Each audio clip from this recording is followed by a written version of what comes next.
On a winter evening in December of 1965, New York held itself upright on a lattice of light. The sidewalks were glazed with the day's cold, not quite icy, just slick enough to make people plant their feet with quiet purpose. Storefronts leaned their bright displays toward the street as if offering warmth to anyone passing, and office towers wore their lit windows like orderly rows of beads. Along the avenues, traffic moved in a practiced rhythm, tires whispering over damp pavement while buses sighed at the curb. Above it all, the city's electric glow softened the sky into a faint amber haze, turning the night into something more like a room than an open expanse. Midtown was at its busiest in the hour when most people were already on their way home. The day shift had loosened its grip, but the night shift had not yet fully taken over, and the overlap created a particular kind of energy. Steady, purposeful, and slightly tired at the edges. In a modest office suite on the upper floors of a commercial building near 34th Street, Eleanor Nell Harris finished the final tasks of her late shift. She was not the sort of woman who rushed, even when she was ready to be done. She moved through her work with the same even attention she brought to everything else, smoothing papers into neat stacks, aligning the edges as though they might appreciate the courtesy.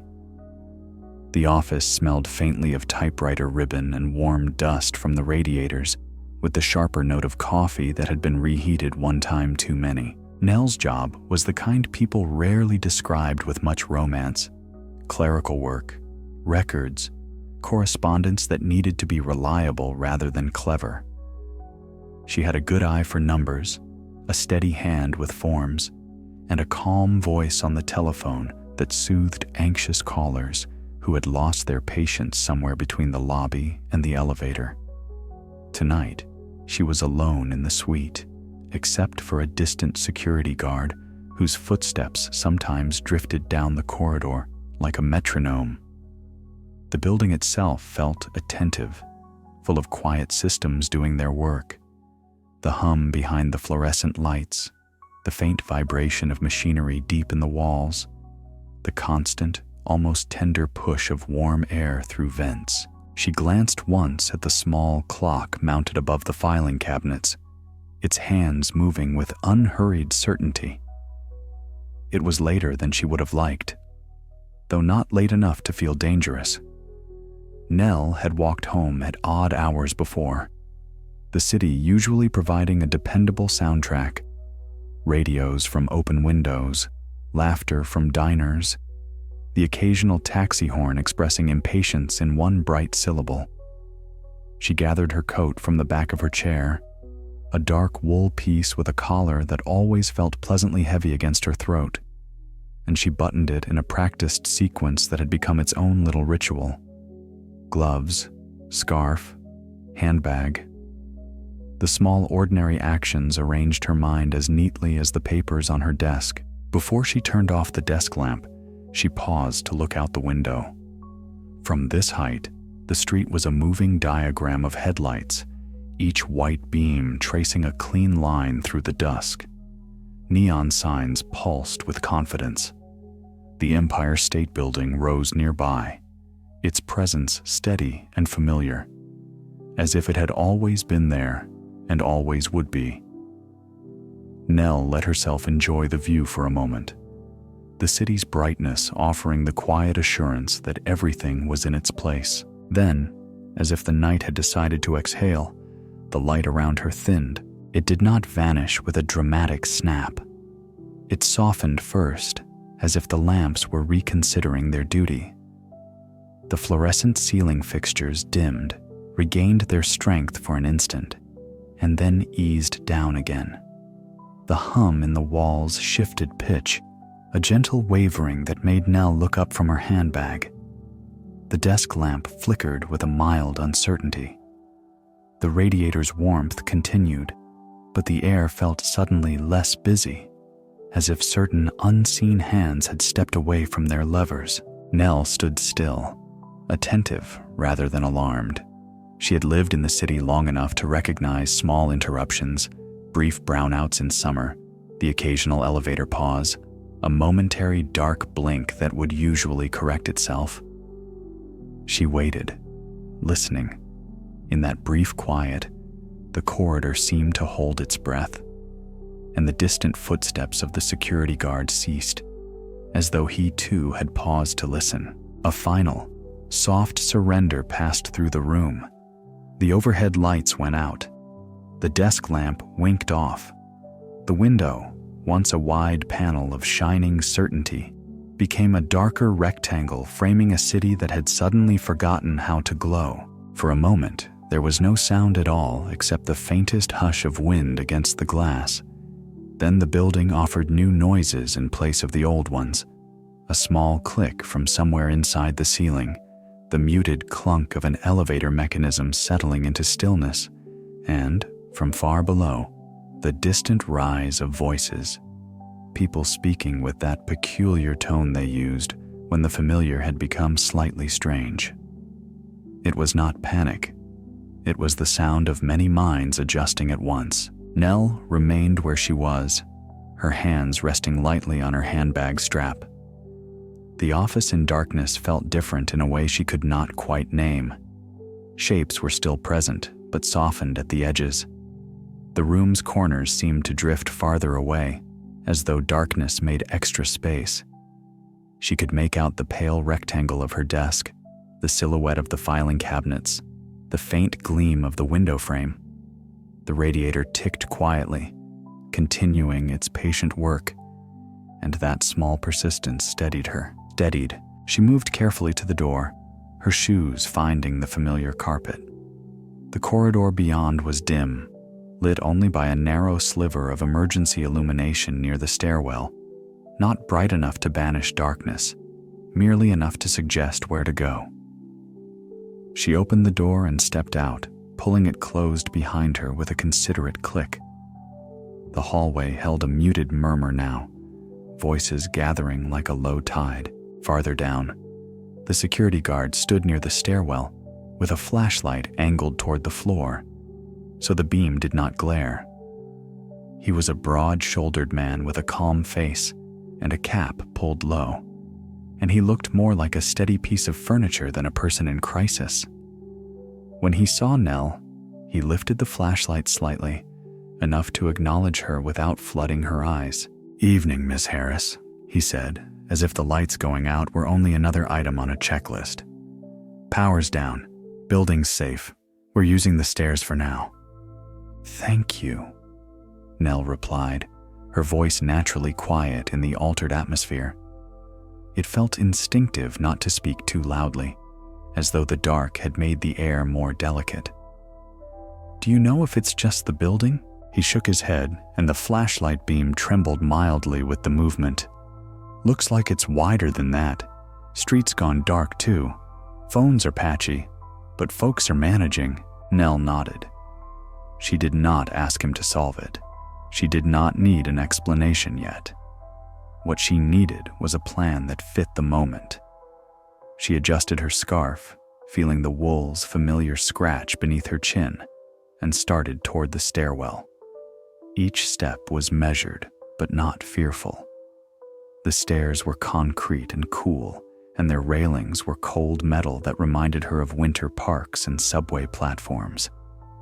The emergency light painted the edges of each landing, and voices drifted upward from below. Strangers exchanging short observations, the kind that required no intimacy. "You all right?" And "Mind the last step," and "Take it easy." As she descended, Nell noticed how the darkness encouraged courtesy. People moved a little slower. They kept to the side when they could. Someone above her offered a gentle warning about a loose tread. Someone below held a door so it would not swing shut too quickly. The building, stripped of its usual bright instructions, had become a place guided by small human attentions. At the lobby level, the glass doors faced a street that should have been brilliant with signs and headlights. Instead, the avenue outside was dim, the glow of traffic reduced to a few scattered points. The streetlights were out.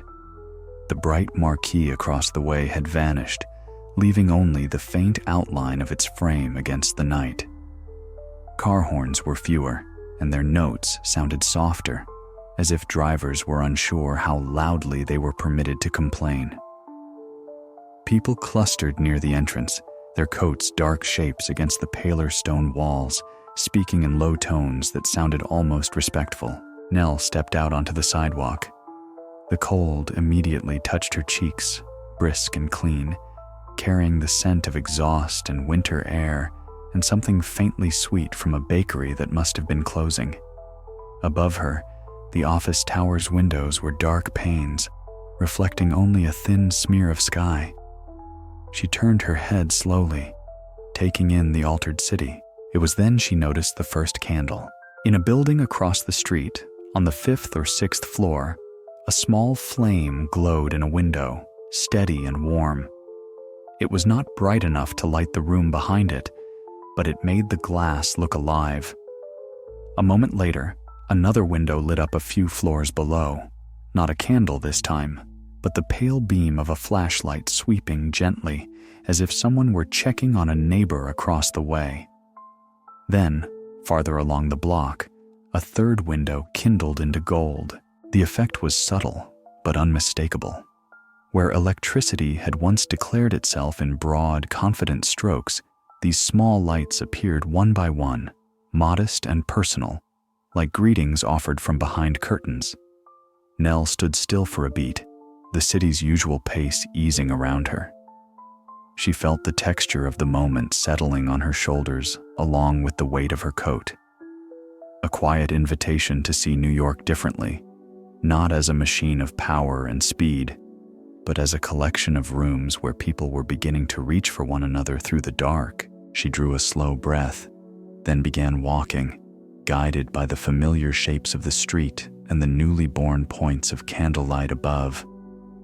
As she moved, she noticed other people doing the same, stepping carefully, pausing to look up, exchanging a few words as though they had all agreed to share the night. Somewhere down the block, a voice called out, calm and clear, offering directions to those unsure where to go. Nell angled her path toward that sound, not hurried, simply attentive, as if the city itself had opened a quieter door, and she had decided, for the moment, to walk through it. The voice Nell had heard did not belong to a loud man, only to someone who had learned how to speak clearly in public spaces. It rose from a corner near the mouth of a side street, where a small cluster of people had paused beneath the dark frame of a traffic light. The signal's glass lenses were unlit, yet their familiar shape still seemed to organize the intersection, as if the city remembered what order looked like even when it could not display it. A man in a brimmed hat stood with his hands tucked into his coat pockets, calling out simple guidance. "Watch the curb. Cars are creeping through. Take your time." And his steadiness set a tone more than it provided instructions. Nell drifted closer at an unhurried pace, feeling how the darkness changed distances. Blocks did not shrink, but they felt less demanding, as though the city had lowered its expectations for speed. Without the usual blaze of storefronts and street lamps, sound became strangely dimensional. Traffic was still there, but softened, as if muffled by a thick curtain. The constant electric buzz that had always lived at the edge of hearing. Signs, transformers, the faint shimmer of a fully lit avenue was gone, and in its place came smaller noises that were ordinarily swallowed. The rustle of a newspaper folded against a chest, the click of a woman's heels searching for sure footing, the gentle scrape of a broom as a shopkeeper tidied his threshold by habit. Somewhere not far away, a radio that had been playing earlier must have died mid-song. Nell could almost sense the moment the melody had let go, leaving behind only memory and the faint echo of rhythm in people's steps. The crowd at the corner was not large, but it had the feeling of a gathering. the way a few people standing close can create a little island of shared attention. They spoke in tones that suggested neighborliness rather than alarm, as if the darkness had reminded them of an older etiquette. A woman in a knitted hat asked if anyone had heard news. A young man with a messenger bag said he'd seen a bus stop without its usual lights, and that the driver had simply opened the doors and told everyone to be careful. Another person offered the word Ontario uncertainly, as though the outage might have begun far away and arrived in the city like a slow weather front. No one seemed eager to be the authority. They traded guesses with the mild seriousness of people comparing snowfall predictions. Nell stood at the edge of the group, her scarf snug against her throat, her gloved hands relaxed at her sides. She was aware, in a quiet way, of how the dark softened faces. People were still themselves, but their features were less sharply defined. Expressions had to be carried by voice, posture, and the small movements of hands. When someone laughed, a brief, almost apologetic sound, it traveled farther than it would have under bright lights, and it did something kind to the air, loosening shoulders, inviting others to breathe more comfortably. Nell felt her own body respond to that calmness, as if her pace and her thoughts had been given permission to slow. A car eased through the intersection with its headlights on low, careful in a way that city drivers rarely were. The man in the brimmed hat raised one hand, not in command but in suggestion, and the group waited together, their stillness forming a quiet agreement. In the pause, Nell noticed how the street looked without its usual ornament of light. Building facades became broad, shadowed plains. Window frames stood out like neat stitching. The pavement held a faint sheen from earlier dampness, reflecting the headlights in long, pale strokes. Even the air seemed clearer, less crowded by glare, as though the night had become simpler and therefore more honest. When the car passed, people began to drift in different directions, each choosing a route that felt familiar by instinct rather than by illuminated signs. Nell continued south, guided by the remembered geometry of the city and by the soft movement of other pedestrians. She did not feel alone. The sidewalks carried a gentle stream of people, and though they did not walk in tight formation, they moved with a shared sense of caution that felt almost companionable. At intervals, a voice would rise, someone calling a friend's name, someone asking, "You know where the nearest payphone is?" And the answers, when they came, were offered without impatience. The storefront windows that had been bright a short while ago were now dark mirrors, reflecting passing silhouettes and the occasional sweep of a flashlight. Some businesses had pulled their doors closed, while others left them slightly ajar, perhaps to let employees finish locking up in the dim. Nell passed a florist whose window display was now only a suggestion of shapes, but the faint scent of greenery still lingered, a reminder that not everything depended on electricity to exist. She caught the muted perfume of roasted nuts from a street cart that had gone quiet, the vendor standing beside it as if keeping watch over an old friend. The city's usual briskness had softened into something like a communal walk, a collective decision to move carefully and notice more. Above the street, the first few candlelit windows Nell had seen earlier were joined by others. A small flame appeared behind a lace curtain on a lower floor, then another higher up, then a pair of lights side by side, as though someone had set candles on a sill with deliberate symmetry. Each new glow felt intimate, not public in the way electric light was. It hinted at human hands striking matches, at drawers opened for candles kept just in case, at people pausing to shield a flame from a draft. In those tiny squares of warmth, Nell could imagine rooms becoming gentler, coats shrugged off, kettles checked, families gathering closer to the parts of the apartment that could be made comfortable without switches. As the candle windows multiplied, the buildings began to look less like imposing structures and more like stacked homes, each holding its own small life. The effect was almost like watching a constellation form, points of light appearing one by one, not uniform, not planned, but somehow coherent. Nell found herself looking up more often than she normally would, her gaze tracing from window to window. She noticed, with quiet appreciation, how a single candle could make a whole facade feel friendlier, how it gave the night a kind of punctuation.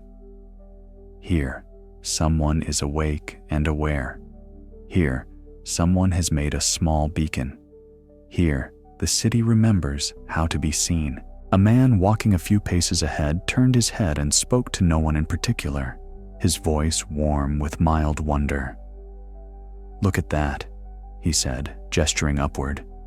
"It's like everybody decided to light their own little star." A woman beside him answered, "Maybe we forgot we could," and her tone carried a softness that made the simple sentence feel like a shared secret. Nell continued, her footsteps steady, the wool of her coat moving with each breath. The street seemed wider now, not because the buildings had moved, but because darkness had loosened the edges of everything. Without bright advertisements and glaring signals, there was more room for the mind to wander gently. The city's hum had not vanished entirely. It had simply stepped back, allowing the quieter sounds to take the foreground. Nell could hear snippets of conversation passing her like slow-moving leaves. Someone mentioning a child waiting at home, someone wondering about the subway, someone remarking that the stars might be visible if the outage lasted long enough. At the next corner, a small group gathered again beneath another unlit signal. This time, someone held a flashlight angled toward the ground, illuminating the curb and a patch of pavement, and the beam made the concrete look almost velvety. A man with a briefcase offered a calm observation. "Cars will stop. They have to. We just have to give each other a second." The others nodded, and Nell felt the truth of it settle into the moment. In the dark, the city could not rely on its usual instructions, so it relied, quietly, naturally, on people choosing to be considerate. She waited with the group, not pressed by time, and as they stood there together, a new candlelit window appeared above them, as if in response. The flame steadied quickly, becoming a small, unwavering gold. Nell felt, in that simple glow, a gentle invitation she could not yet name. It was as though the city, briefly freed from its bright rush, was offering its residents a different kind of map, one drawn in patience, in shared pauses, in the soft certainty of neighbors visible to one another.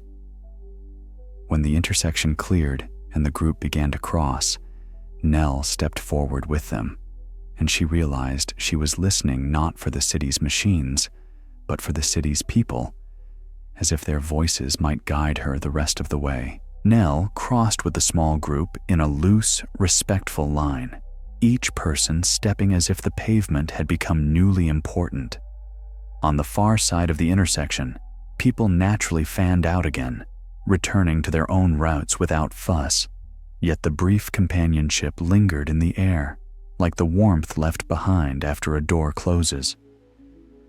The dark did not press in on Nell. It made space around her, and in that space, she could hear her own breathing, the soft brush of her coat sleeves, and the city's quieter intentions. She walked south with a steady pace that was neither hurried nor hesitant, guided by memory and by the unspoken knowledge that other people were moving nearby too. As she continued, the skyline above the street felt closer than usual. Without the bold blaze of signs and street lamps, the building seemed to lean inward, not threatening, but attentive. Their windows were no longer rows of uniform brightness. They were individual squares, each with the potential to become a small announcement of life. One by one, more points of light appeared, candles, lanterns, and the occasional gentle sweep of a flashlight beam that paused, then moved on. The effect was not theatrical.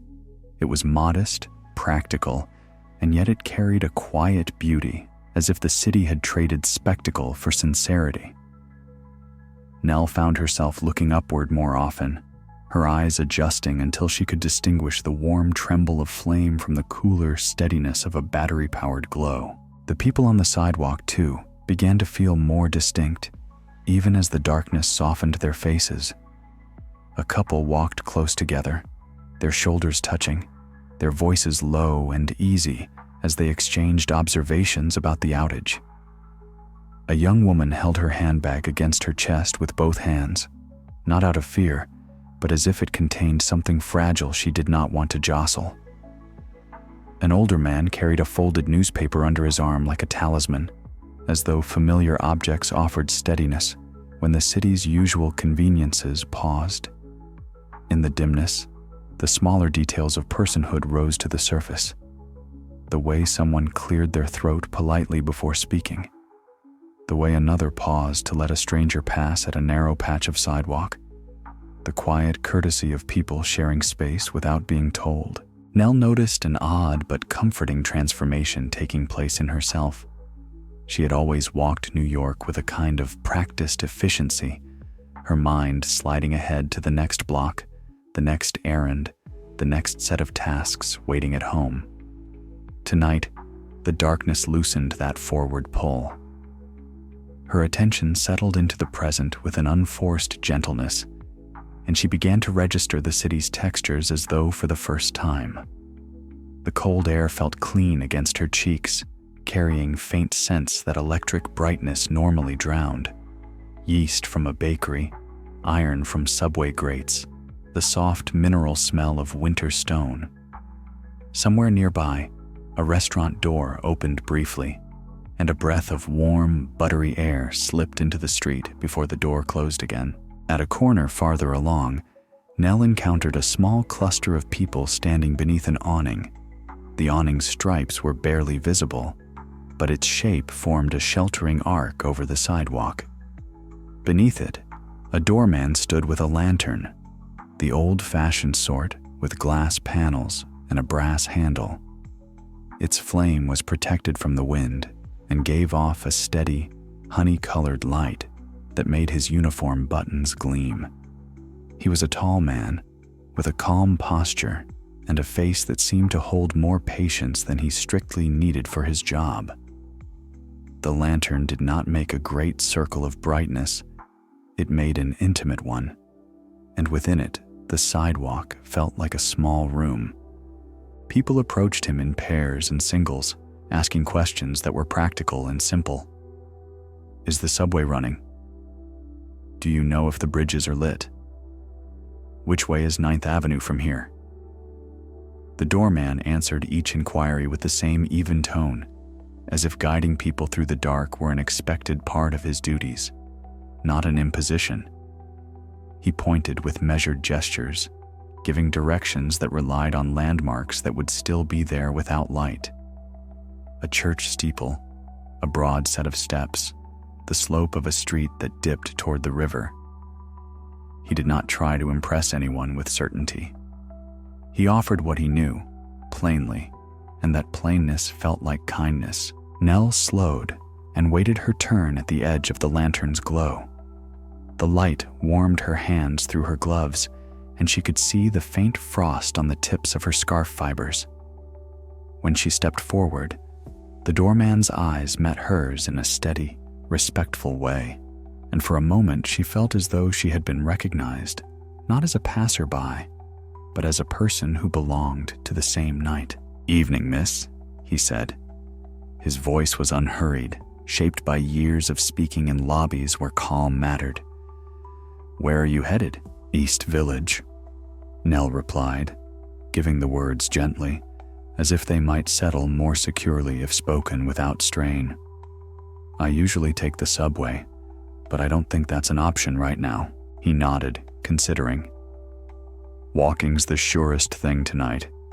You'll do fine if you keep to the wider avenues for a bit." There'll be more folks out and more open doorways. He angled the lantern slightly, pointing with his free hand. Go down to 23rd, then cut across. If you see a building with a stone arch at the entrance, you're on the right line. Most people are helping each other along. Thank you, Nell said, and she meant it as more than courtesy.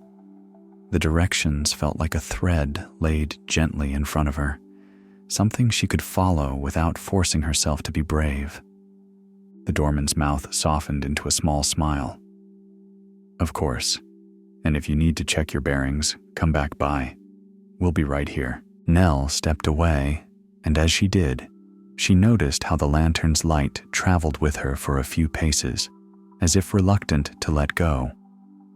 She walked on, carrying the doorman's steady tone in her mind. The city around her seemed to echo it, not with words, but with a growing pattern of small attentions. At a nearby corner, someone held a flashlight low to help a group step around a puddle. A man offered a woman his arm as they navigated a dark patch of sidewalk. From an apartment window, a candle flame wavered, then steadied again, like a patient nod. The more Nell watched, the more she realized the city had not gone blank. It had simply changed its language. Instead of electric certainty, it spoke in small signals. A match flaring briefly, a lantern lifted, a voice calling this way without impatience. In that shifting constellation of gestures and lights, she began to feel a gentle, almost magical sense of connection. Not magic that defied reason, but the kind that arrived when ordinary people moved in quiet harmony. It was as if the blackout had drawn a thin veil over the city's usual noise, revealing a softer layer underneath, one made of neighborly instincts and shared understanding. As she reached the next block, the building's windows seemed to multiply their warmth. One candle became two became several, and soon the street felt lined with small golden punctuation marks. Nell imagined hands moving behind curtains, people setting flames carefully away from drafts, checking on one another across narrow gaps between buildings. The city's height no longer felt distant. It felt inhabited, close, as if each apartment were leaning toward the street to offer a small reassurance. Someone is here, someone is awake, someone has made light. Nell adjusted her scarf and continued south, her steps steady, her mind calmer than she would have expected. The doorman's invitation to return if she needed to check her bearings rested in her thoughts like a friendly landmark. She did not know yet whether she would need it, but the possibility itself felt comforting, a reminder that in the absence of the city's usual systems, there were still places where a person could pause, ask, and be answered. As she walked, the candlelit windows above seemed to guide her like quiet stars, and she found herself looking for the next warm circle of light, as though the night were gently arranging a path. Nell moved along the avenue as if she were walking inside a quieter version of the city she knew, one that had been set gently beside the usual New York and revealed only when the lights were gone. The sidewalks held a steady stream of people, and though their pace was slower than on an ordinary night, it did not feel stalled. It felt considered. Without the sharp insistence of neon and street lamps, the faces around her were less hurried, and voices carried more softly, as if everyone had agreed to share the dark without adding strain to it. The air was cold enough to keep breath visible, but not harsh. It had the clean bite of winter, with a faint dampness that made the pavement shine when headlights passed. As Nell approached a cross street lined with smaller businesses, she caught a new scent drifting through the darkness: warm metal, citrus, and something faintly sweet. It was the smell of water brought close to boiling and poured carefully into cups. The aroma seemed to arrive before the source of it, traveling down the block in a gentle ribbon. Her steps slowed, and she turned her head toward it, letting her senses do the work her eyes could not. Ahead, a doorway was propped open, and from inside came a low, steady glow that was not electric.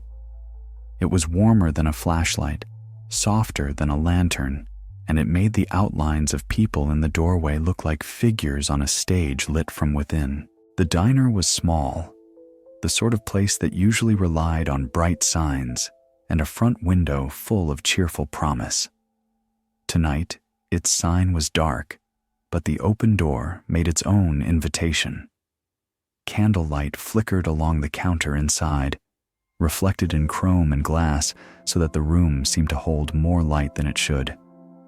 Nell could hear a kettle's quiet hiss and the soft clink of cups. A man's voice, steady, friendly, unforced, rose above the murmur of conversation. "Warm tea, if you'd like," he said, not calling to any one person, but offering to the street itself. Just something to take the chill off. Nell stepped closer, drawn by the simple practicality of it.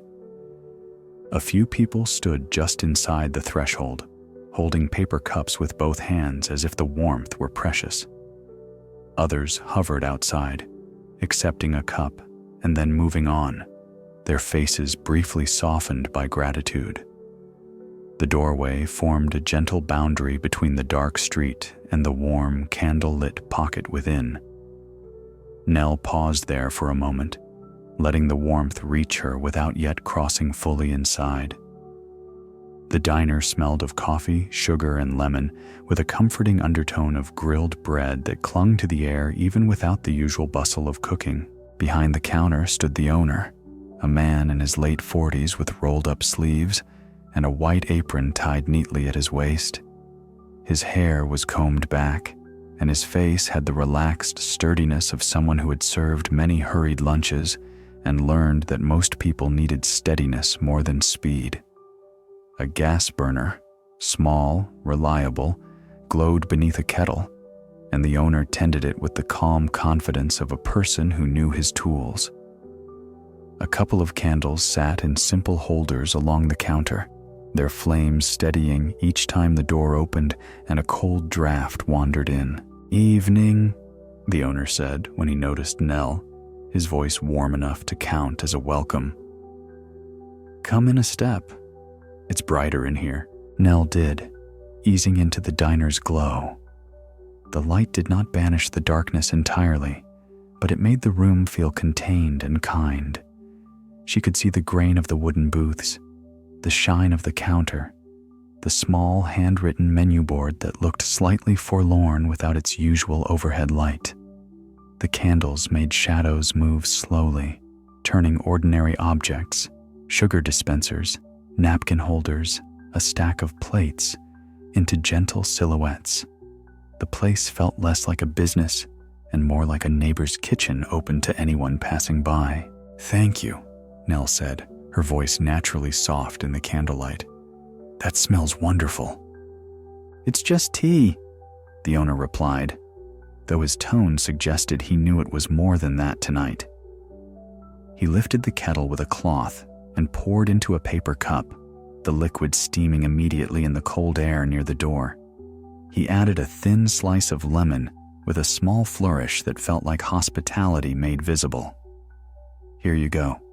Warm hands make for safer feet." Nell accepted the cup with both gloved hands, feeling the heat seep through the paper and into her fingers. The warmth was immediate and grounding, a quiet counterpoint to the cold streets outside. She lifted the cup carefully and took a small sip. The tea was simple, black tea, lemon, a hint of sugar, but it tasted like something prepared with attention. It brought the inside of her mouth back to life, and she felt her shoulders relax without her asking them to. Around her, conversations flowed with an easy, low tide. People were not talking loudly. They did not need to. The diner's candlelit walls held sound gently, keeping it close. Nell listened without trying to intrude, letting words wash past her like soft music. Someone mentioned being stuck on a subway platform when the lights went out, and the story was told with mild amusement rather than complaint. Another person spoke about a missed phone call. "I hope she knows I'm fine." And someone nearby offered a practical suggestion about checking on neighbors in the morning if the line stayed down. There were no grand speeches, no dramatic declarations, just small pieces of life exchanged like coins between hands. Nell stood near the counter, cradling her cup, and felt herself becoming part of the room's quiet rhythm. The owner moved with practiced ease, pouring cup after cup, his gestures steady and economical. Each time someone thanked him, he nodded as if gratitude were an expected ingredient in the evening, not something that required fuss. A young man in a wool cap offered to help carry water from the sink to the kettle, and the owner accepted with a brief smile. Another patron wiped a corner of the counter with a napkin, tidying out of habit. The blackout had turned the diner into a small cooperative, a place where roles appeared naturally and were taken up without ceremony. A woman in a beige coat stood a few feet from Nell, warming her hands around her cup. She had a gentle face and hair tucked beneath a scarf, and her eyes moved thoughtfully as she listened to the room. When Nell glanced her way, the woman offered a small, friendly nod. "Walking far?" the woman asked, her voice quiet but clear. "East Village," Nell replied, "from Midtown." The woman's eyebrows lifted slightly, not in alarm but in recognition of distance. "That's a good walk," she said, "but it's a steady one. The streets are calmer than usual." "They are," Nell agreed, and she found herself speaking as if to a neighbor, not a stranger. "It feels different." The woman's mouth softened into a faint smile, as though she understood exactly what Nell meant without needing a longer explanation. "It's like the city is remembering how to speak in a softer voice," she said. "All the bright things pause, and the quieter things finally get a turn." Nell let the sentence settle. It felt true in a way that did not need proof. She took another sip of tea, and the warmth in her chest seemed to echo the warmth in the diner. She noticed, as she stood there, that the candlelight made everyone look slightly kinder, not because it hid anything, but because it asked the eye to linger longer. In electric brightness, faces flashed by like signs. In candlelight, each face became a small landscape worth noticing. The owner set a fresh stack of cups on the counter and addressed the room without raising his voice. "If anyone needs to rest a minute, take a booth. Just mind the candles. We'll keep the door open as long as we can." He said it the way someone might say, "We're here," and that simple declaration shaped the space. Nell finished her tea slowly, reluctant to hurry through the comfort of it. She did not want to linger too long either. Her walk was still ahead, and she knew she should keep moving while the city's mood remained calm and organized. She set the empty cup on the counter and reached into her handbag for coins, but the owner shook his head before she could offer them. "Tonight's on the house," he said, and his tone made it clear the decision had already been made. "You can pay me back by getting home safe." Nell felt a quiet gratitude rise in her throat, not dramatic, just steady. "Thank you," she said again, and this time the words carried more weight. "I will." As she stepped back toward the doorway, the woman in the beige coat lifted her cup slightly in farewell. "Take the wider streets for a while," she offered, echoing the earlier advice Nell had received. "And if you see a place with light, don't be shy about pausing. People are looking out tonight." "I'll remember," Nell replied, and she meant it. She pulled her coat collar closer against the cold and stepped out into the dark. The street met her with winter air and softened sound, but she carried the diner's warmth with her, like a small internal lantern. Behind her, the candlelit doorway remained open, a modest beacon in the blackout. Ahead, the city's windows continued to kindle one by one, and Nell resumed her walk with a steadier ease, listening for the next gentle gathering place. Another voice, another glow, another small invitation to belong for a moment along the way. The warmth from the diner stayed with Nell longer than she expected. It lived in her hands first, where the paper cup had pressed heat through her gloves, and then in her chest, where the simple tea seemed to settle like a small, steady ember. As she walked, she found that her breath came easier, not because the night had become less cold, but because she was no longer meeting it with tension. The streets still belonged to darkness, yet they did not feel abandoned. They felt shared.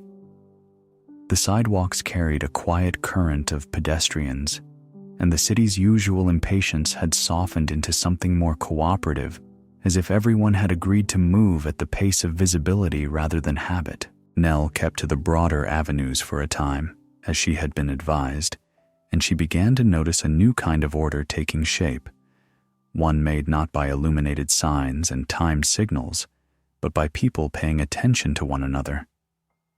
Flashlights appeared here and there, small beams of white cutting through the dark, and it quickly became clear that there was a way to use them that respected the night. Most people angled their lights downward, illuminating curbs, puddles, and the uneven places where pavement met grate. The beams moved in gentle arcs, slow enough to be helpful without being startling. When someone needed to raise a flashlight to read a street sign, they did it briefly, then lowered it again, as if apologizing to everyone's eyes for the interruption. A man with a thick wool scarf walked a few paces ahead of Nell, his flashlight held low and steady, like a lantern carried by an unseen hand. Its beam made the pavement look softer than it was, revealing the faint shimmer of dampness and the occasional scatter of salt. When the light passed over a metal grate, it caught the lines sharply, turning them into a little geometric pattern that seemed almost decorative in the darkness. Nell found herself watching these details, not with fascination exactly, but with the calm attention of someone who had been given time to observe.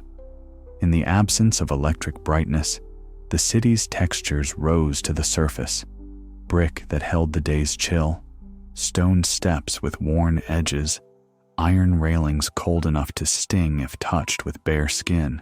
The unspoken etiquette of light extended beyond flashlights. When headlights approached, pedestrians slowed and stepped slightly aside, not out of fear, but out of consideration, allowing the driver room to see and move carefully. Drivers, in turn, crept forward with a patience that felt almost unfamiliar for New York, their hands steady on the wheel, their faces lit from below by the dashboard glow that remained. At intersections, people gathered and crossed in loose groups, timing their steps with the gentle rhythm of cars pausing and inching. There were no shouted commands, no irritated horns demanding right of way. The night had changed everyone's expectations, and the city responded by becoming, in small ways, kinder. A little farther along, Nell noticed an older man standing near the entrance of a residential building, his arms folded against the cold. He watched the sidewalk with a calm, practical gaze, as if he were counting how many people passed and quietly approving that they were managing. He held a flashlight too, though he used it sparingly, lifting it only when someone hesitated at the curb. The beam would appear, steady and brief, marking the safe step down, then vanish again into his coat pocket. Something about his manner, his composed stance, the steady set of his shoulders, made him feel like part of the street's architecture, as reliable as the building behind him. As Nell approached, he glanced at her shoes and then at the pavement ahead, assessing as though he were reading a familiar page. "Careful there," he said, voice low and matter-of-fact. "The curb dips a bit on this corner." "Thank you," Nell replied, stepping where he indicated. She felt the small relief of a safe footing, the gratitude that comes from being spared a minor inconvenience. "You know the block well," He gave a small, almost amused sound. I should. I've been its custodian longer than some of these storefronts have been open. He shifted his flashlight from one hand to the other, and in the candlelit glow from a nearby window, Nell could see his face more clearly, lined but lively, with eyes that seemed to miss very little. Name's Salvatore Russo, he added, as if introductions were simply another sensible step in the evening's new pattern. Nell Harris, she said. I'm walking to the East Village. Salvatore nodded, neither impressed nor alarmed. A good distance, he said, but nothing you can't do. Folks are out, doors are open, and the city's behaving for once. His tone carried mild humor, the kind that made a statement feel like companionship rather than commentary. He patted the pocket of his coat. Got spare batteries too. Habit. When you work a building, you learn to keep a few things on hand. Light, tape, a bit of twine. The basics. Nell found herself smiling, small and genuine. That sounds like a very particular kind of preparedness. It's the kind you don't notice until you need it, Salvatore replied. He lifted his flashlight slightly, not toward her face, but toward the ground between them, showing her how the beam could guide without glare. See, you don't want to shine it at people. Not tonight. Everyone's eyes are working hard enough. You keep it low, like this. Let the light tell the ground what to do. Nell watched the beam move, calm and careful, and she felt as though she were being taught a small craft. The lesson was simple, but it carried a deeper gentleness, an invitation to be mindful of how one's actions affected others in shared space.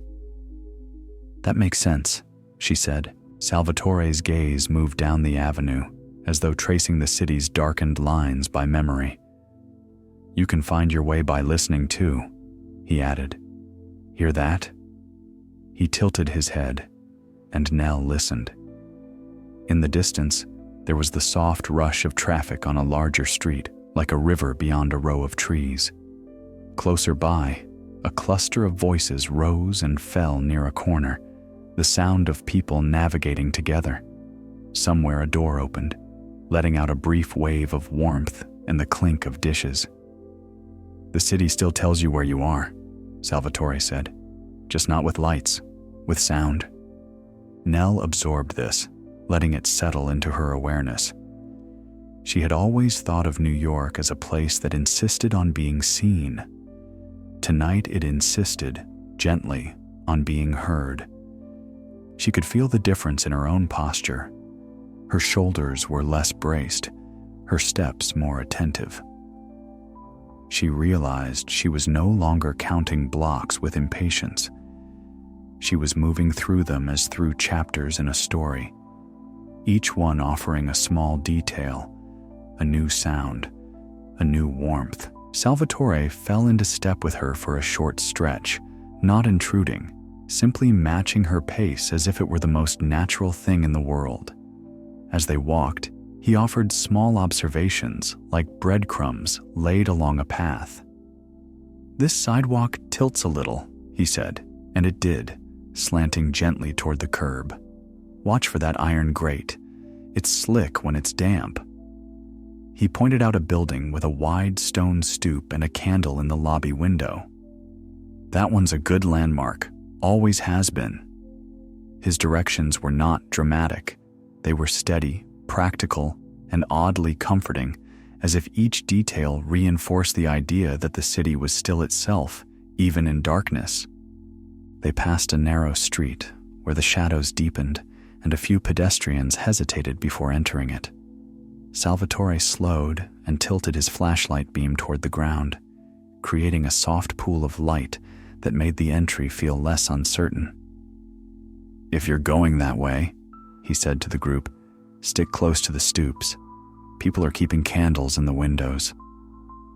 The pedestrians nodded and moved on with renewed ease, and Nell watched how a single, well-placed suggestion could change the mood of a corner. After a few blocks, Salvatore paused near the entrance of another building, as if marking the edge of his familiar territory.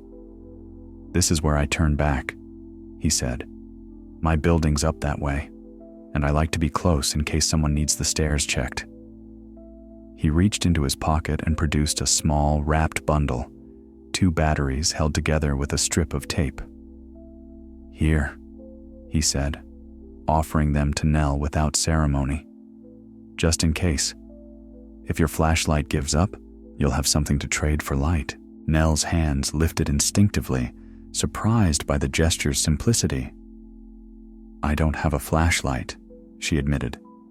"Just my own eyes." Salvatore's mouth quirked with mild approval, as though he respected the honesty. "Then keep them sharp," he said, and pressed the batteries into her palm anyway. "You can give them to someone who does. Tonight, little things move around the city the way they're meant to. From pocket to pocket, hand to hand. That's how it works when the switches don't." Nell closed her fingers around the taped bundle, feeling the weight of it through her glove. It was small, but it carried an unexpected sense of connection, as if she had been given membership in a quiet network of care. "Thank you," she said, and her voice held the warmth she could not quite name. Salvatore tipped his hat, a gesture that felt both old-fashioned and perfectly suited to the candlelit night. "Keep to the wider streets a bit longer," he advised. "And if you find yourself unsure, ask someone standing still. The ones who stand still usually know something useful." With that, he turned back the way he had come, his flashlight beam low and steady, sweeping the pavement like a patient tide. Nell watched him go for a moment, then resumed her walk, the batteries tucked carefully into her coat pocket. The city around her continued to glow in scattered candle squares above, and the sidewalk current carried her forward. She felt newly attuned to the night's quiet rules. Light angled down, voices kept gentle, steps taken with consideration, and she realized that these small courtesies were making the darkness feel not empty, but inhabited. As she approached the next intersection, she saw a group gathered under the shadow of an unlit signal, someone's flashlight marking the curb in a soft pool of brightness. Nell slowed, and for the first time she felt a small, steady curiosity about who she might meet next. What other practical wisdom, what other gentle offerings might be waiting in the darkened city ahead? The intersection ahead had become a gentle point of pause, the way a narrow bridge invites people to step carefully and acknowledge one another. With the traffic light dark, the usual signals had been replaced by human ones. A nod, a lifted hand, a flashlight beam resting on the curb like a quiet suggestion. Nell approached at a measured pace and found herself naturally folding into a small cluster of pedestrians waiting to cross. They stood close enough to share warmth, but not so close as to crowd, their coats brushing softly when someone shifted. A man with a wool cap held a flashlight low to the ground, its pale circle revealing the edge of the sidewalk and a thin ribbon of wet pavement. The light did not feel like a spotlight. It felt like a courtesy. Cars moved through the intersection slowly, their headlights dimmed, as if drivers understood that brightness could be a kind of rudeness tonight. Each vehicle passed with a hush of tires and a faint metallic creak. Then the street belonged to footsteps again. The group crossed together in an unhurried line, and Nell sensed how the shared movement created its own reassurance. In the ordinary city, people crossed streets as individuals, slipping through gaps with practiced indifference. In this darkened version, they crossed like neighbors leaving the same gathering, mindful of one another's pace. On the far side, the sidewalk widened and the group drifted apart. Nell continued south, her breath visible in faint clouds that dissolved quickly in the cold air. she could feel the taped bundle of batteries in her coat pocket, a small weight that reminded her of Salvatore's steady presence and of the idea that useful things were meant to travel. Above her, candlelit windows still appeared in quiet succession, their flames steadying each time a draft stirred behind the glass. The city's height, which usually felt aloof, now seemed to lean closer, as if the buildings were listening. A few blocks later, she reached another corner where the street felt narrower and darker. The sidewalks there were lined with stoops, their iron railings cold and ornate, and the entrances to buildings were recessed, creating pockets of shadow. People moved more slowly through this stretch, their voices hushed without anyone asking. Nell felt the change in the air, a slight deepening of quiet, a sense of entering a corridor between taller walls. She did not feel uneasy, only attentive, as if her senses were adjusting to a new room. Near the entrance of one building, a small lantern glowed in a sheltered nook by the steps. Its light was warm and rounded, less stark than a flashlight and steadier than a candle. It cast a gentle oval on the stone, bringing out the texture of old masonry and the worn curve of steps that had been climbed by thousands of feet. Beside the lantern sat a woman on the stoop, her posture upright but relaxed, as if she had chosen this spot intentionally. She wore a tidy wool coat and a scarf wrapped carefully around her neck. Her hair, a soft gray, was pinned back in a way that suggested habit rather than vanity. She watched the sidewalk with calm eyes, and in the lantern's glow, her face looked like warm paper, lined, composed, and quietly welcoming. When Nell drew near, the woman's gaze met hers with a gentle steadiness. "Evening," the woman said, not loudly, but with the ease of someone accustomed to greeting people on her block. "You're walking alone?" "Yes," Nell replied, and found the honesty of the answer felt natural tonight. "I'm heading to the East Village." The woman nodded as if she could picture the route in her mind. "That's a good distance," she said, echoing the night's recurring phrase, though her tone made it sound less like a warning and more like a simple fact of geography. She glanced down the street, where darkness gathered between buildings. "This stretch can feel a bit dimmer than the avenues. Nothing wrong with it. Just quieter." Nell paused at the foot of the stoop, the lantern's warmth brushing her face. "It is quieter," she agreed.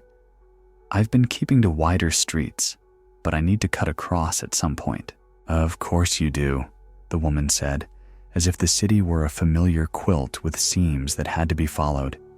She lifted the lantern slightly by its handle, and the light shifted, brightening the steps and the patch of sidewalk where Nell stood. "I'm Mabel Grant," she added. "I live right there on the second floor. I've been sitting a while, watching folks pass. People move differently when they can't rely on the usual glow." "Nell Harris," Nell said. Her voice softened instinctively, as if the lantern asked for gentleness. "It's surprising how quickly everyone adapts." Mabel's mouth curved into a small smile. "New Yorkers are good at adapting," she said. "We just don't always do it kindly when the lights are on."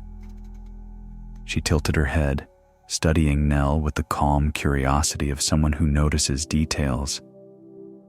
"You've got a steady look about you, but the dark makes anyone's eyes work harder. Would you like to borrow this?" For a moment, Nell did not answer.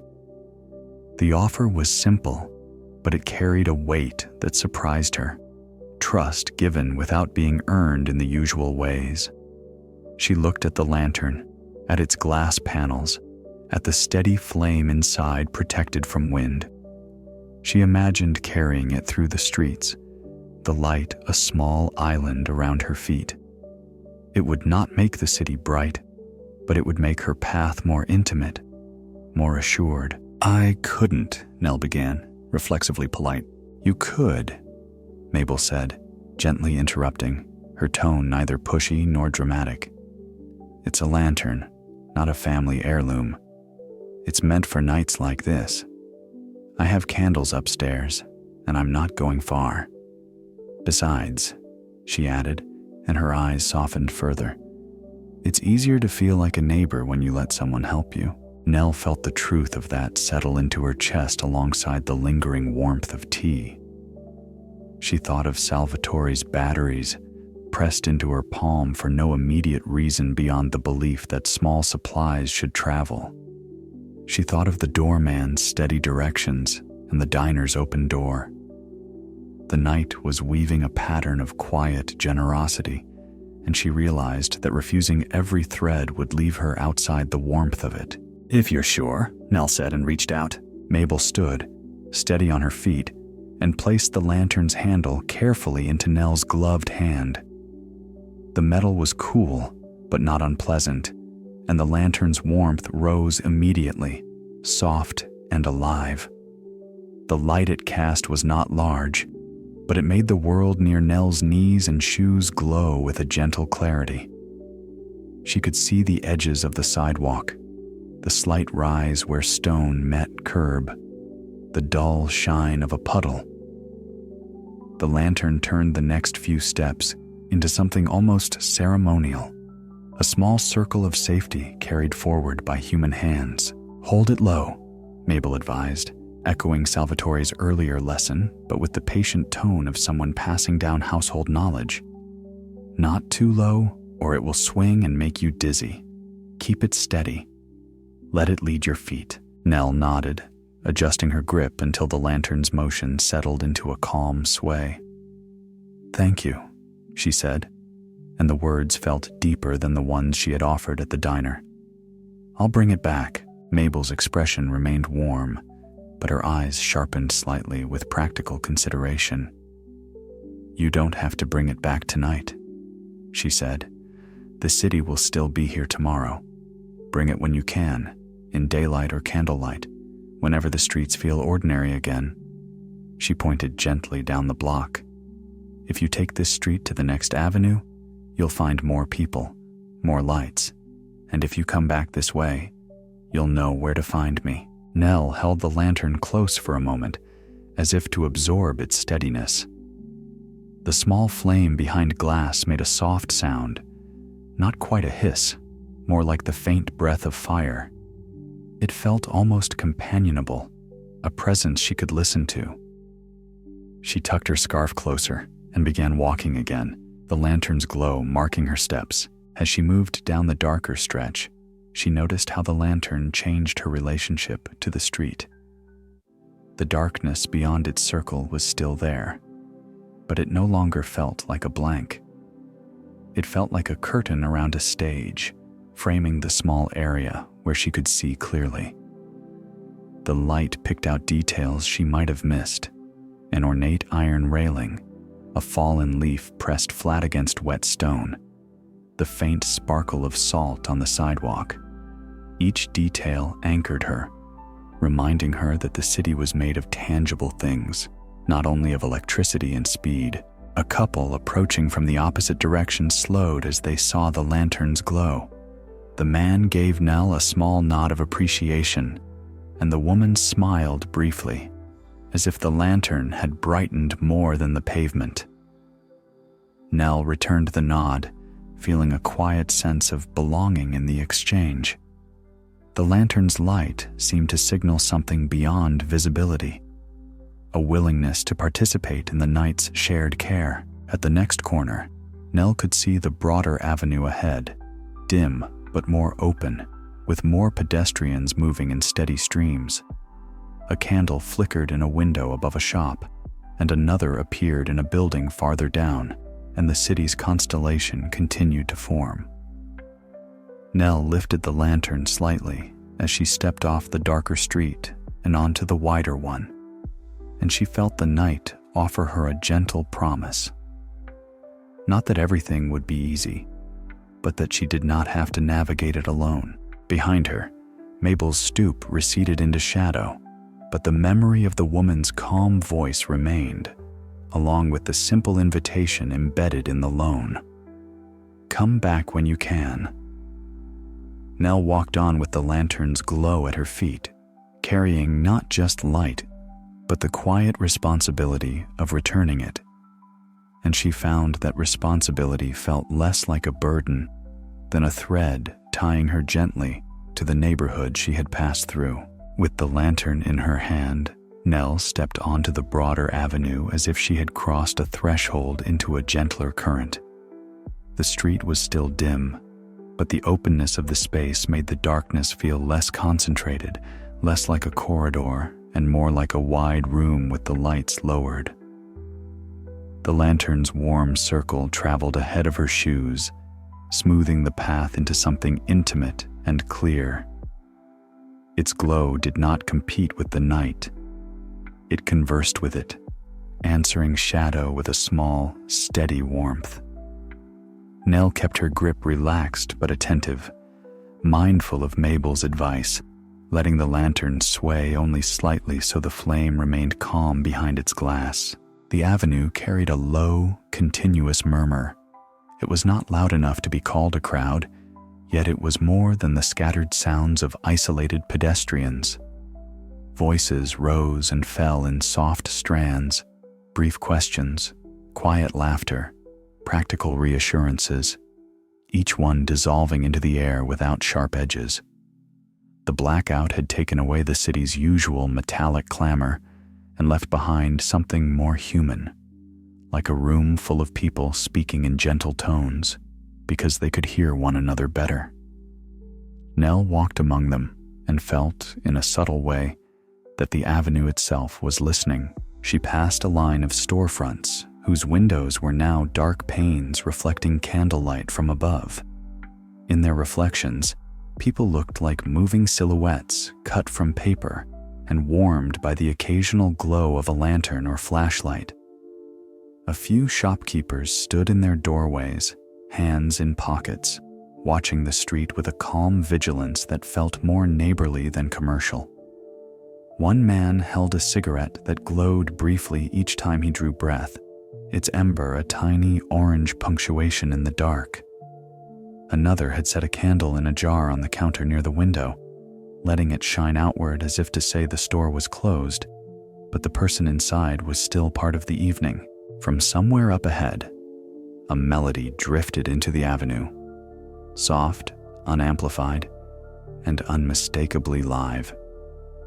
Nell slowed, not out of curiosity alone, but because the sound seemed to ask for patience. It was a simple tune at first, a line of notes that might have been overlooked on an ordinary night when radios and traffic competed for attention. Tonight it carried easily, gliding over the murmurs like a small boat on quiet water. As Nell walked closer, the melody grew clearer, and she realized it was being played on an acoustic guitar, its wooden voice warm and steady. The musician sat on a low stoop near the edge of a building entrance, his back against the stone, as if the architecture itself were keeping him company. He wore a dark coat and a cap pulled low, and his hands moved with calm confidence over the strings. A candle in a glass jar sat beside him on the step, its flame protected and steady, casting a modest light that made the guitar's curve gleam. The scene felt almost timeless, as if the blackout had lifted the city into an older era, where music belonged to hands and breath, rather than speakers and wires. A small group had gathered nearby, not pressing in, but forming a respectful semicircle that left the musician space. People stood with their shoulders relaxed, faces angled toward the sound. Someone held a flashlight pointed downward, so no beam disrupted the candle's gentle glow. A couple leaned close together, listening. A child stood between two adults, eyes lifted, as though hearing the song with an extra sense. No one spoke over the music. The avenue's murmur quieted around that stoop, and the blackout's hush became, for a moment, a kind of shared concert hall. Nell paused at the edge of the circle, lantern held low, letting its warm light blend with the candles. She listened, and something in her chest loosened further, as if the melody had found a small knot and patiently untied it. The tune was familiar without being obvious, a folk melody that seemed to carry the memory of many winters. It sounded older than the street itself, and yet it belonged perfectly to this night, steady, unhurried, gently persistent. When the musician shifted into a new phrase, the notes seemed to thread themselves through the dark, stitching people together without requiring them to speak. The song ended not with flourish, but with a quiet settling of sound, like a hand resting on a table. For a beat, no one moved. Then someone offered a soft, "Thank you," and another person added a small round of applause, more a tapping of gloved hands than a loud clapping. The musician nodded, his face calm, and began another tune without waiting for more acknowledgement.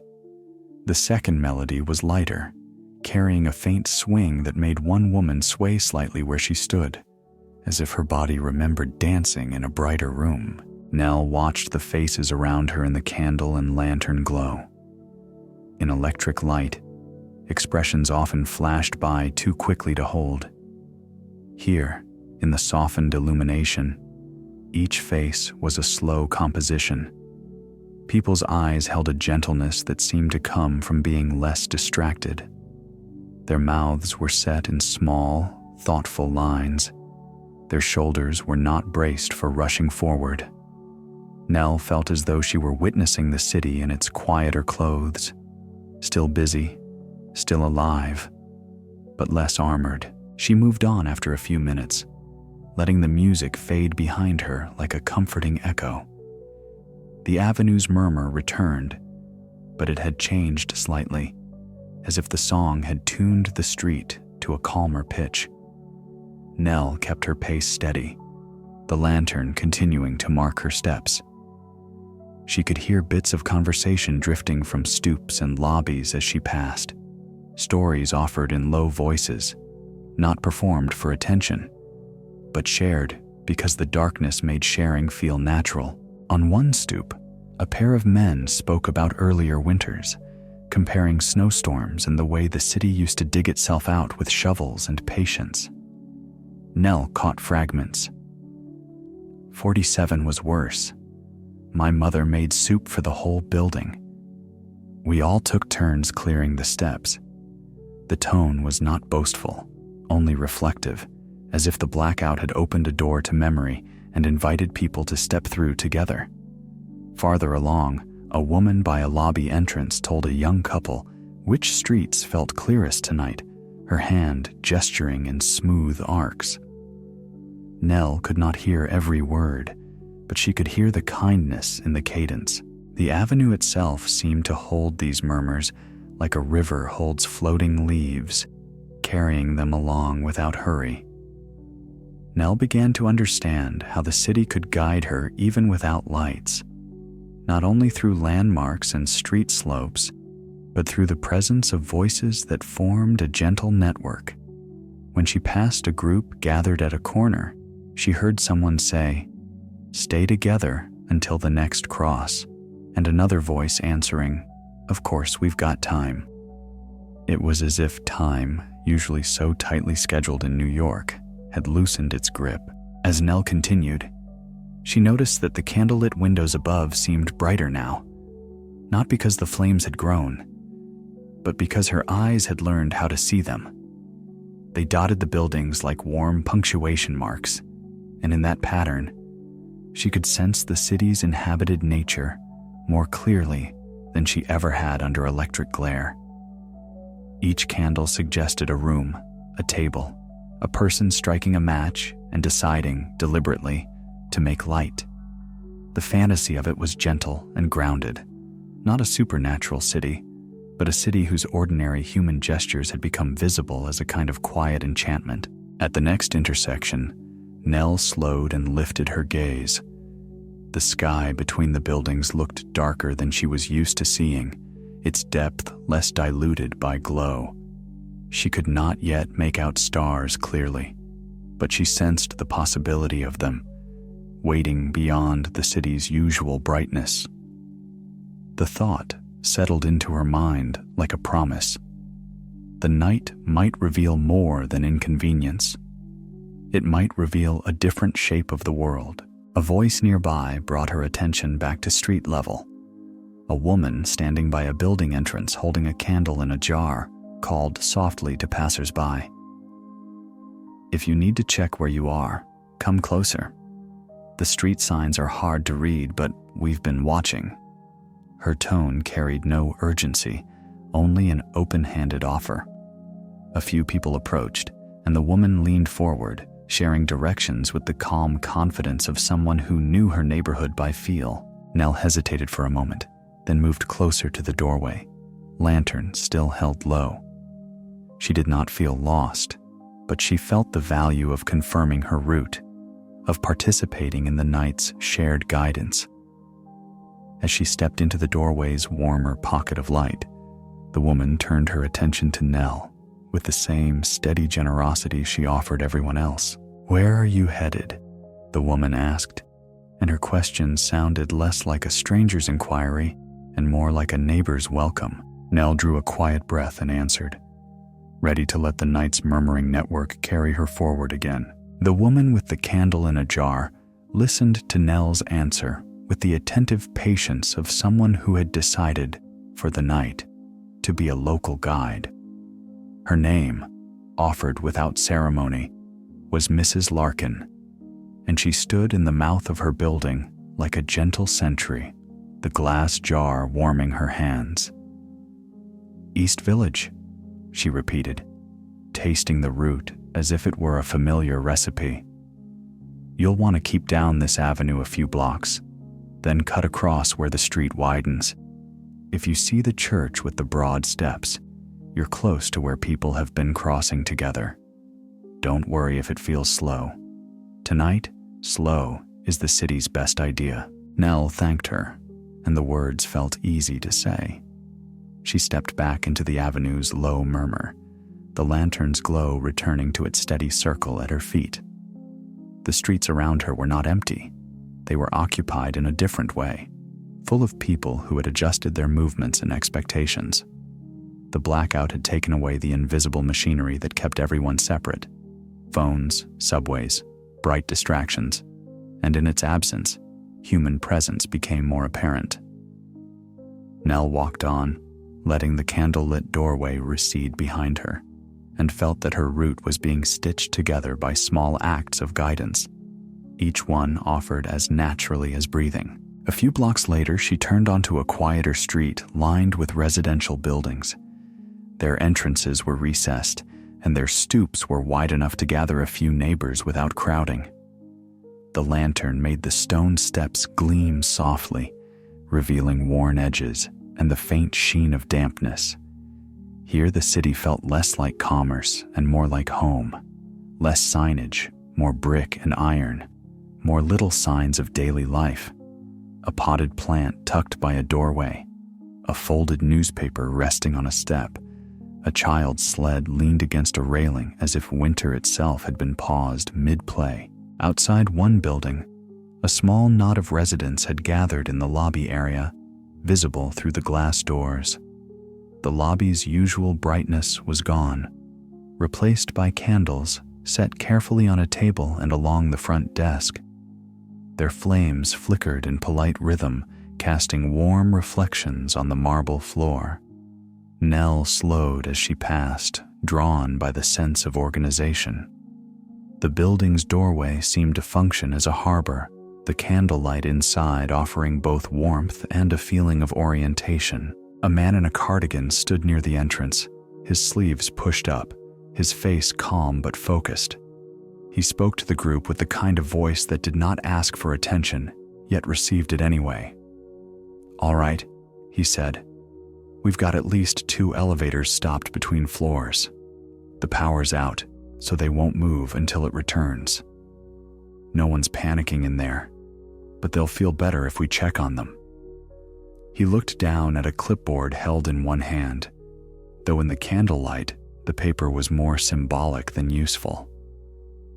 We should also see if Mrs. Jensen's okay on the 9th. She doesn't like stairs. A younger man, perhaps in his 20s, stepped forward. He wore a wool coat that was slightly too large, and he had the restless energy of someone who usually moved quickly through the city. Tonight, even his energy seemed tempered, shaped into something helpful. "I can go up," he offered. "I've got a flashlight. I'll check on Mrs. Jensen and see if anyone needs water." Another neighbor, a woman with a scarf tied neatly at her throat, added, "I can help carry groceries if anyone was coming in when the lights went out. I saw a mother outside with a bag full of things and a child half asleep on her shoulder." She caught herself, then softened the phrase, as if remembering the night's gentle tone. "Half dreaming," she amended, and the group nodded as though they understood what she meant. A child heavy with the hour, not frightened, just tired. Nell stood at the edge of the doorway, lantern held low, and listened. No one seemed agitated. The building's residents spoke with the calm practicality of people solving a household problem together. Their voices were low enough that the lobby remained a quiet space, yet clear enough to convey steady purpose. The scene had a rhythm to it, offer, answer, adjustment, that reminded Nell of a well-run kitchen when a recipe goes slightly off and someone calmly adds another pot or shifts the timing. A small voice rose from deeper in the lobby. "My dad's still at work," a child said, and the words carried mild worry, not sharp fear. The child stood beside an older woman who held a candle in a saucer, her hand steady. The older woman bent slightly and answered with a softness that felt practiced. "He'll find his way," she said. "Everyone's walking, everyone's helping. Your dad knows this city as well as he knows his own pockets." The child nodded, soothed by the certainty in her tone. The man with the cardigan looked toward the younger man who had volunteered to climb the stairs. "All right, Tommy," he said. "Take it slow. Count the landings if you need to. Knock on doors if you hear anyone. And if you find Mrs. Jensen, tell her we've got warm water downstairs." Tommy nodded and started toward the stairwell, his flashlight beam angled down, respectful in the way Nell had come to recognize as the night's etiquette. Two other neighbors moved with him, one carrying a small canvas bag that clinked softly, perhaps jars, perhaps supplies. Another person set a kettle on the lobby's small gas heater, the flame underneath it making a faint, reassuring sound.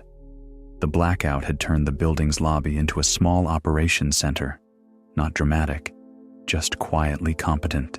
Nell took a step closer without meaning to, and the man with the cardigan noticed her. His expression remained calm, but his eyes sharpened with recognition that she was not one of his regulars. "Evening," he said, friendly but practical. "You all right?" "Yes," Nell replied. "I was just passing. I have a lantern from a neighbor, and I'm walking home." She gestured slightly, indicating the street beyond. "It's peaceful out there, in a way." The man's mouth softened into a faint smile. "It is," he agreed. "Strange to say, but it is. We're all remembering we live near each other." He nodded toward the lobby. "The elevators being out forces folks into the same stairwell. Makes you say hello," a woman behind him added. "Makes you notice who's missing too." And her voice carried a gentle seriousness. "We've got a list of people on the upper floors who might need a check-in." Nell felt a small tightening of admiration. Not loud, but steady.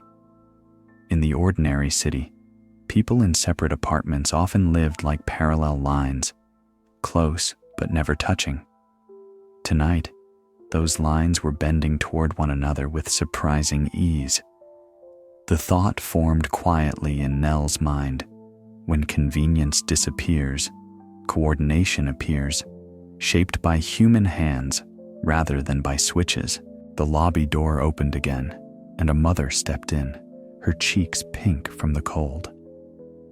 A small child rested against her shoulder, wrapped in a blanket that looked as though it had been grabbed in haste. The woman's arms were full. Bags of groceries, a purse, a paper-wrapped bundle. Instantly, the scarfed neighbor moved forward. "Let me take those," she said, and lifted 2 bags with gentle care. Another person held the door so it would not swing shut, and the man with the cardigan guided the mother toward a chair near the candles. "Thank you," the mother said, her voice thick with relief, more than exhaustion.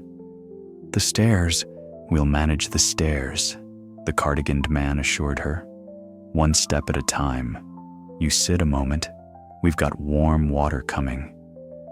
He spoke as if this were the most reasonable arrangement in the world, as if community were simply another building service that turned on when needed. The mother's shoulders loosened, and the child shifted slightly, still quiet, still trusting the warmth of the lobby's candlelight. Nell watched the scene and felt, with a gentle certainty, that she was witnessing something fundamental.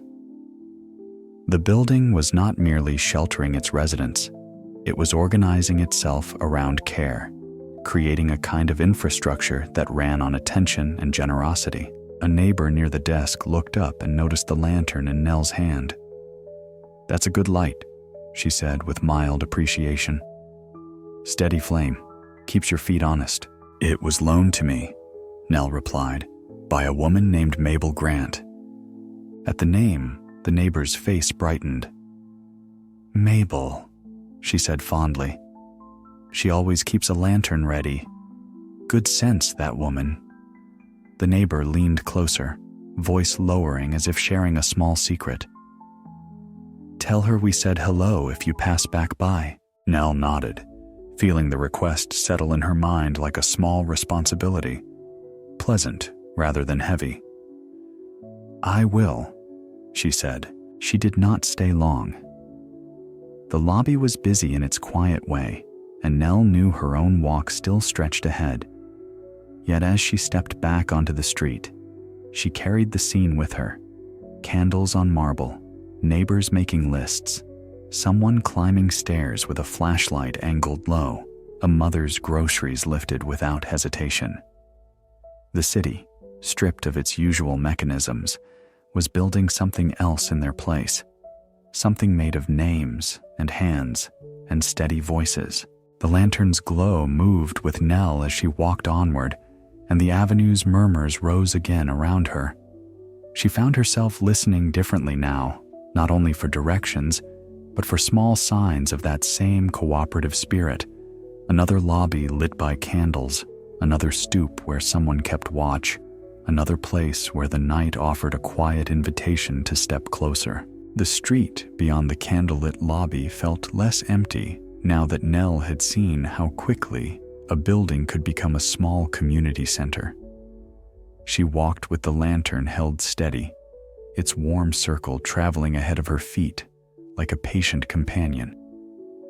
The city around her continued to move in softened rhythms, footsteps rather than engines, murmurs rather than announcements, small lights rather than brilliant signs. Nell's eyes had learned the new language of the night, and her ears had become an even surer guide. She could tell when she was nearing a busier avenue by the distant, continuous hush of traffic, and she could tell when she was approaching a pocket of gathering by the way voices layered together, rising and settling like a tide. She also realized with quiet clarity that she did not need a perfect street map. She needed a living one. At the next corner, a man stood beneath the dark outline of a street sign, tilting his head upward as if trying to read it by memory. He held a flashlight, but did not raise it toward anyone's face. Instead, he cupped the beam with his hand and aimed it carefully at the metal post. The light revealed the sign's letters in a brief, pale wash. When he noticed Nell approach, He angled the beam down again and offered a small nod, the kind that acknowledged her presence without demanding conversation. "Do you know if this is 27th?" he asked, half to her and half to the night. "I think you're a few blocks above," Nell replied, listening to her own certainty. It came not from a sign or an illuminated map, but from the feel of the streets, the time she had been walking, the slope she had crossed earlier. "But I'm not completely sure." A woman passing behind him slowed, catching the question like a ball tossed into the air. 29th, she said gently. The bakery on the corner used to have a sign that said it in bright letters. You can't see it now, but the smell's the same. She gestured with her chin toward a dark storefront, and even as she spoke, a faint scent of warm flour and sugar drifted out, as if confirming her words. The man smiled, relieved. "Thank you," he said. Nell felt something settle in her mind as she continued on. The night's directions were being written, not on paper, but in people's observations. The city's landmarks had changed from glowing advertisements to steadier things. Smells, slopes, steps, familiar corners remembered by those who lived beside them. It was a map made of voices, and it grew clearer the more people contributed to it. She reached a wider avenue where pedestrians moved in a more constant stream. Here, the lantern's glow mingled with other small lights. Flashlights held low, candles in jars placed on windowsills, a few lanterns like hers swinging in calm arcs.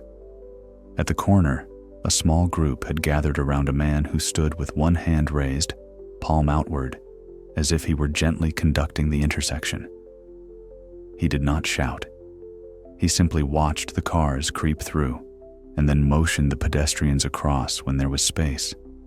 Beside him, a woman held a flashlight pointed at the curb, and another person murmured, "Step down here, the pavement dips."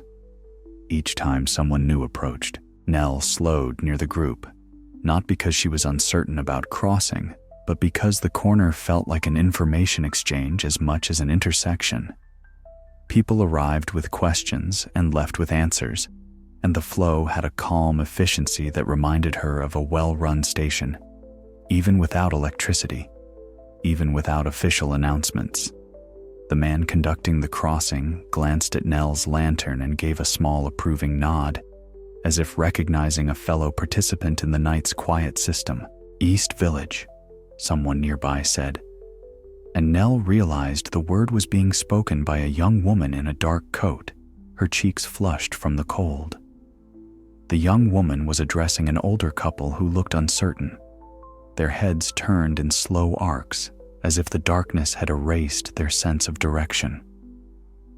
"You're on the right track," the young woman assured them. "Take this avenue down to 23rd, then cut across. The streets are calmer over there, and if you see a church with broad steps, you'll know you're close." Nell felt a small smile touch her mouth. The advice echoed what she had already heard, passed from person to person like a reliable refrain. It was comforting to realize that the city's living map had continuity, that guidance was not isolated, but shared, consistent, refined as it traveled. She stepped closer and waited as the group crossed together. On the far side, the older couple thanked the young woman, and the young woman responded with a quiet, "Of course," as if helping were as normal as holding a door. Nell fell into step a few paces behind them, her lantern lighting the pavement between them just enough to make the street feel more navigable. She did not intend to follow closely. She simply found herself moving at the same steady pace, part of a loose procession of strangers turned temporary companions. As they walked, Nell heard another voice rise from a doorway. "If anyone needs warm water," the voice called softly, "we've got some." The offer was not shouted, only spoken clearly enough to reach the sidewalk. A few people turned their heads, and one man stepped toward the doorway with a grateful nod. Nell did not stop this time. She still carried the diner's warmth in memory, but she registered the pattern. Doorways becoming stations, residents becoming guides, the city's infrastructure quietly rebuilt in human form. The lantern's flame made the damp pavement glow like dark glass. Nell watched how its light revealed small changes in the street, where the concrete shifted, where an iron grate interrupted the path, where a puddle waited to catch a careless shoe. She heard Salvatore's voice in her mind, reminding her that the city still spoke in sound. She listened for that sound now. The deeper hush of traffic on a main route, the lighter shuffle of feet on a side street, the occasional murmur of conversation that indicated a gathering point. Each sound was a signpost. At a corner near a narrow side street, Nell paused as a man and woman approached, their faces faintly lit by the glow from her lantern. They slowed, and the man asked, "Excuse me, do you know if this street leads toward the park?" Nell considered. In ordinary circumstances, she might have shrugged and continued, unwilling to commit to an answer she did not know for certain. Tonight, she felt a different impulse, not to pretend expertise, but to participate in the shared act of figuring things out. "I'm not sure," she admitted, "but I've heard that the wider avenue ahead has more people and more lights. If you reach the church with the broad steps, you'll be close to a crossing point where folks have been gathering. Someone there might know." The woman smiled, grateful for the honesty as much as the suggestion. "Thank you," she said, and they moved on, their steps steadier than before. Nell continued, and as she did, she noticed how often people were willing to say, "I don't know, but I can tell you what I've heard."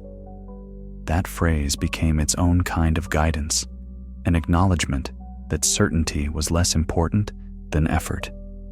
The city's map was being drawn in real time, each voice adding a line, each shared detail becoming part of the whole. She reached a spot where the street widened slightly, and sure enough, the outline of a church emerged, broad steps leading up to dark doors, stone columns pale in the lantern's glow.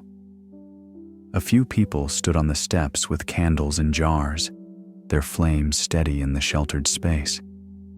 They spoke quietly to passers-by, offering directions and reassurance with the calm authority of those anchored to a particular place. Nell felt a small relief at the sight, not because she had been lost, but because the repeated landmark confirmed that the living map she had been following was true. She approached the church steps, lantern held low, and one of the candle holders turned toward her.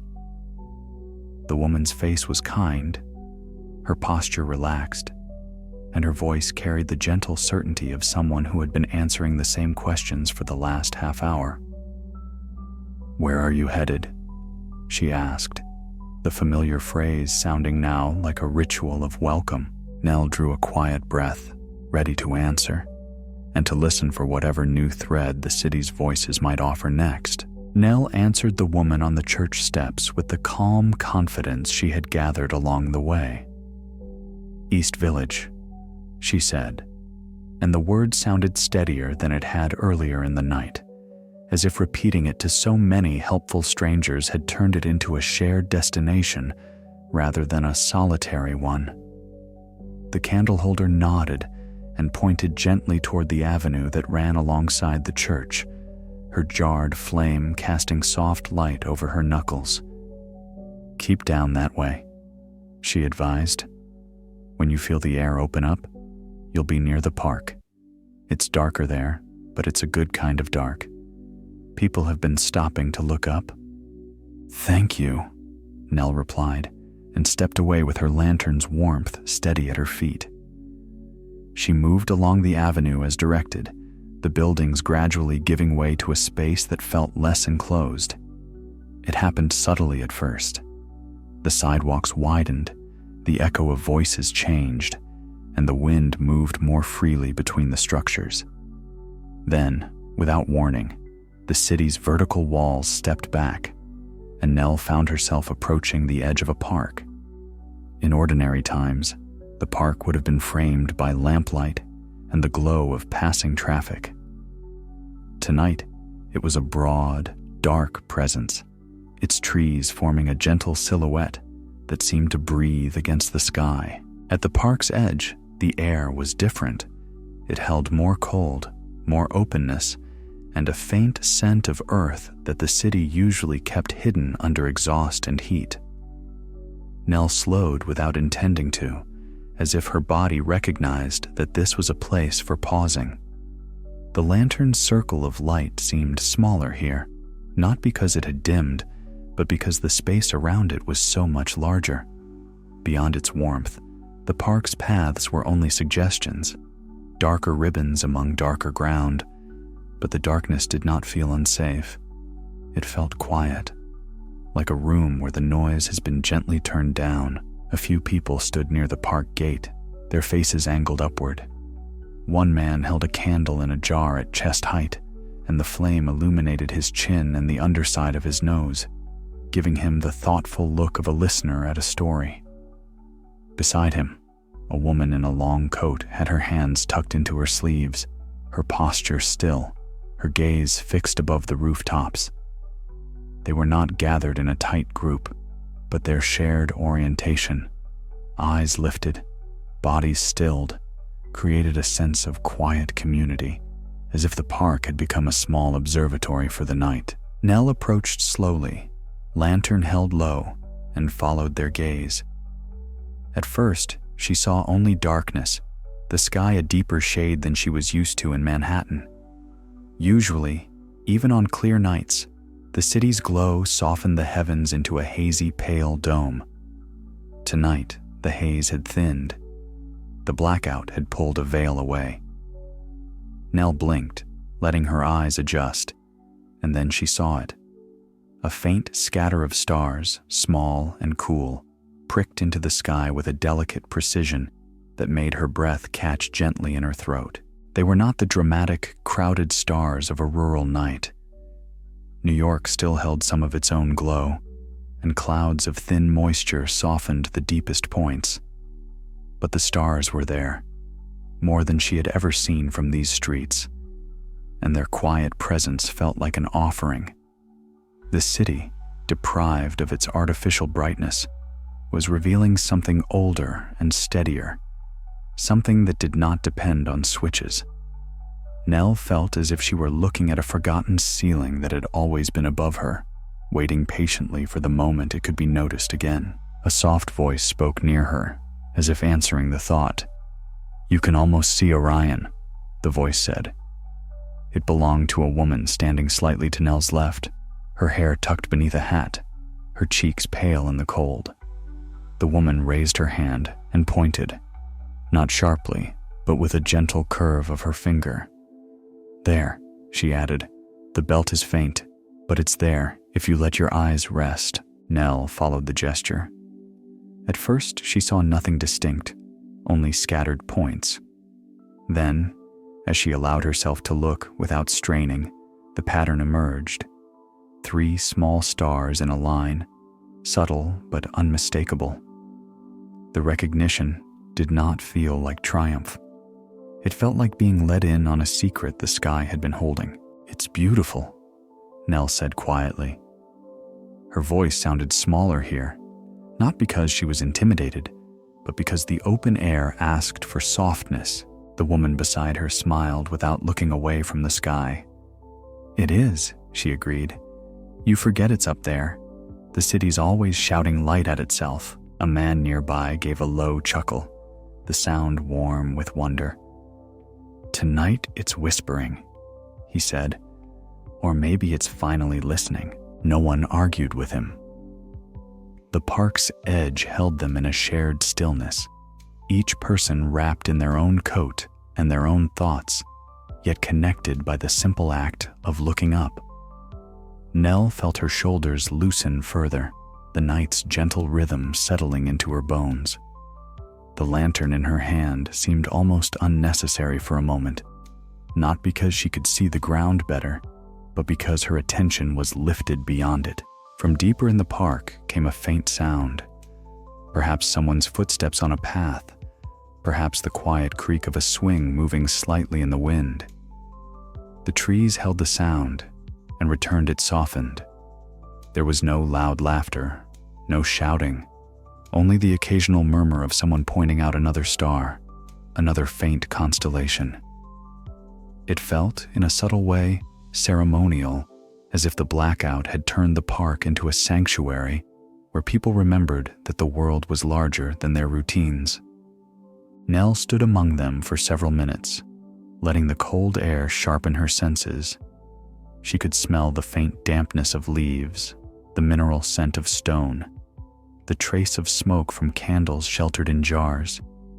She could hear the city at the park's perimeter, a distant hush of traffic, occasional footsteps, but it was muted, respectfully held back. Above, the stars remained steady, indifferent to the blackout, and yet newly visible because of it. Their steadiness was comforting, not because it solved anything, but because it offered perspective. The city could pause, lights could go out, and still the sky would hold its quiet pattern. Eventually, the woman who had pointed out Orion lowered her hand and looked toward Nell's lantern. "That's a good light," she said softly, her tone appreciative. "Warm, like an old story." "It was loaned to me," Nell replied, and she felt the familiar thread of connection again. "By a neighbor on her stoop, Mabel Grant." The woman's eyes brightened slightly. "Sounds like a good woman," she said. "Tonight seems to be full of them." Nell smiled, the expression small but sincere. She thought of Salvatore and his taped batteries, the diner owner with his kettle, the doorman with his brass lantern, the building lobby organizing itself around candles. The night's kindnesses had begun to feel less like isolated moments and more like a system, quiet, distributed, dependable. A gentle wind moved through the park, stirring the bare branches overhead. The stars shimmered faintly as thin cloud passed, then returned. The group near the gate shifted, some people turning back toward the streets, their pause complete. The man with the candle jar took a final look upward and then angled his light downward, returning his attention to the ground with a calm acceptance. Nell did the same. She lowered her gaze, lifted the lantern slightly to steady it, and turned back toward the avenue. As she walked away from the park's edge, she carried the image of the stars with her, a quiet brightness that did not flicker. The city's streets felt different now, not merely dark, but gently widened by the knowledge of what lay above. Ahead, she could see more candlelit doorways and stoops, small harbor lights in the blackout. And as she approached the next block, she noticed a particular doorway, where several candles had been arranged in glass jars along the steps, their flames steady and inviting. A figure stood there, watching the sidewalk with the patient attentiveness Nell had begun to recognize as the night's new kind of infrastructure. The figure lifted a hand in a small, welcoming gesture, as if to say there was room on those steps for one more person to pause, warm their hands, and share a word before continuing on. The doorway with the row of candle jars looked, from a distance, like a small shoreline. Each flame was sheltered behind glass, and together they made a gentle gradient of warmth that softened the stone steps and the iron railings. The figure standing there did not wave broadly or call out. He lifted a hand only slightly, the gesture more an acknowledgement than a summons, as if he understood that in a night like this, invitations should be offered with care. Nell approached at an unhurried pace, her lantern steady, and felt the street's air change as she entered the pocket of light. It was warmer here, not much warmer, but enough to be noticed, and the warmth seemed to come not only from the flames, but from the feeling that someone had chosen to watch over this particular patch of sidewalk. The man by the steps was middle-aged, bundled in a heavy coat with a scarf tucked neatly into the collar. His face was calm and open, his eyes attentive in a way that suggested he was counting people not out of suspicion, but out of responsibility. He nodded to Nell as she drew near, his gaze flicking briefly to the lantern and then back to her face. "Evening," he said, voice low and friendly. "You all right on your own?"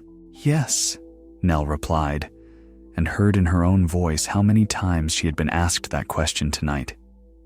Each time it had landed differently, like the same melody played in different rooms. "I'm walking home, East Village." The man nodded as if that destination were familiar. "Plenty of folks headed that way," he said. "These steps are a good place to take a breath. The candles help people see the curb, and it helps me keep an eye out." He did not say it like a warning. He said it like a simple civic duty, as ordinary as watering a street tree in summer. Nell stepped closer, holding her lantern slightly to the side so its light would not compete with the candle jars. She could see that the jars had been arranged deliberately, spaced evenly, flames at similar heights, each one offering a small, steady glow.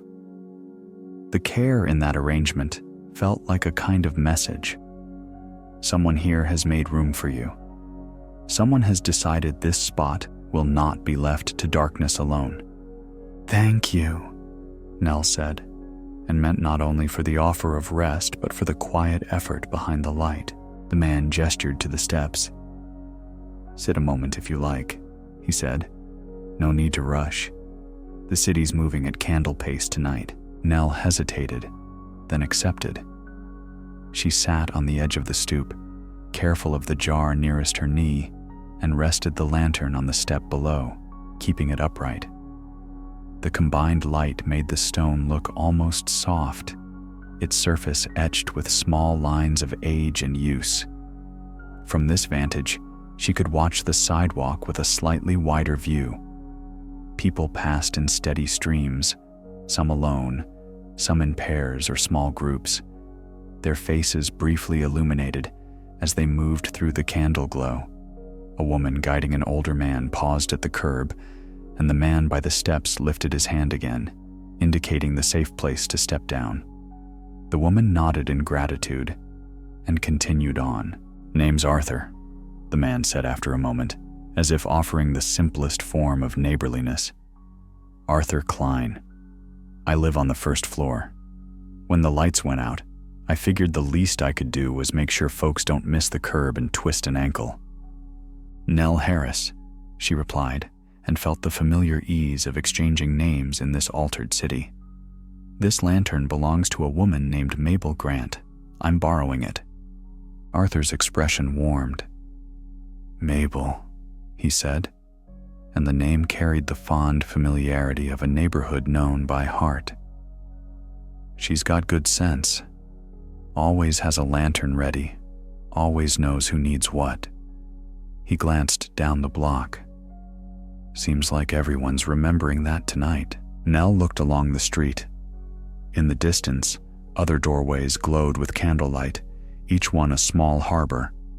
Some stoops held 2 or 3 people standing together, talking in low tones. Others were quiet, but their candles still shone outward, offering light without requiring conversation. The blackout had turned the street into a chain of safe points, and Nell felt herself moving through them, as if along a path marked by quiet kindness. A few steps away, a woman stood with a spare scarf draped over her arm. She was in her 30s, wearing a wool coat and practical shoes, her hair pinned back. She watched the passers-by with a calm alertness. When a young man walked by with his collar turned up too high and his hands buried in his pockets, she took a step forward and said gently, "You look cold. Take this." She held out the scarf without fuss, as if offering a newspaper to someone caught without an umbrella. The young man blinked, surprised, then accepted with a grateful nod. "Thank you," he said quietly. "Pass it on when you can. the woman replied, and stepped back to her place as though the exchange had required no special acknowledgement. Nell watched, her chest warming in a way that had nothing to do with tea or candles. She could see now what the night was revealing.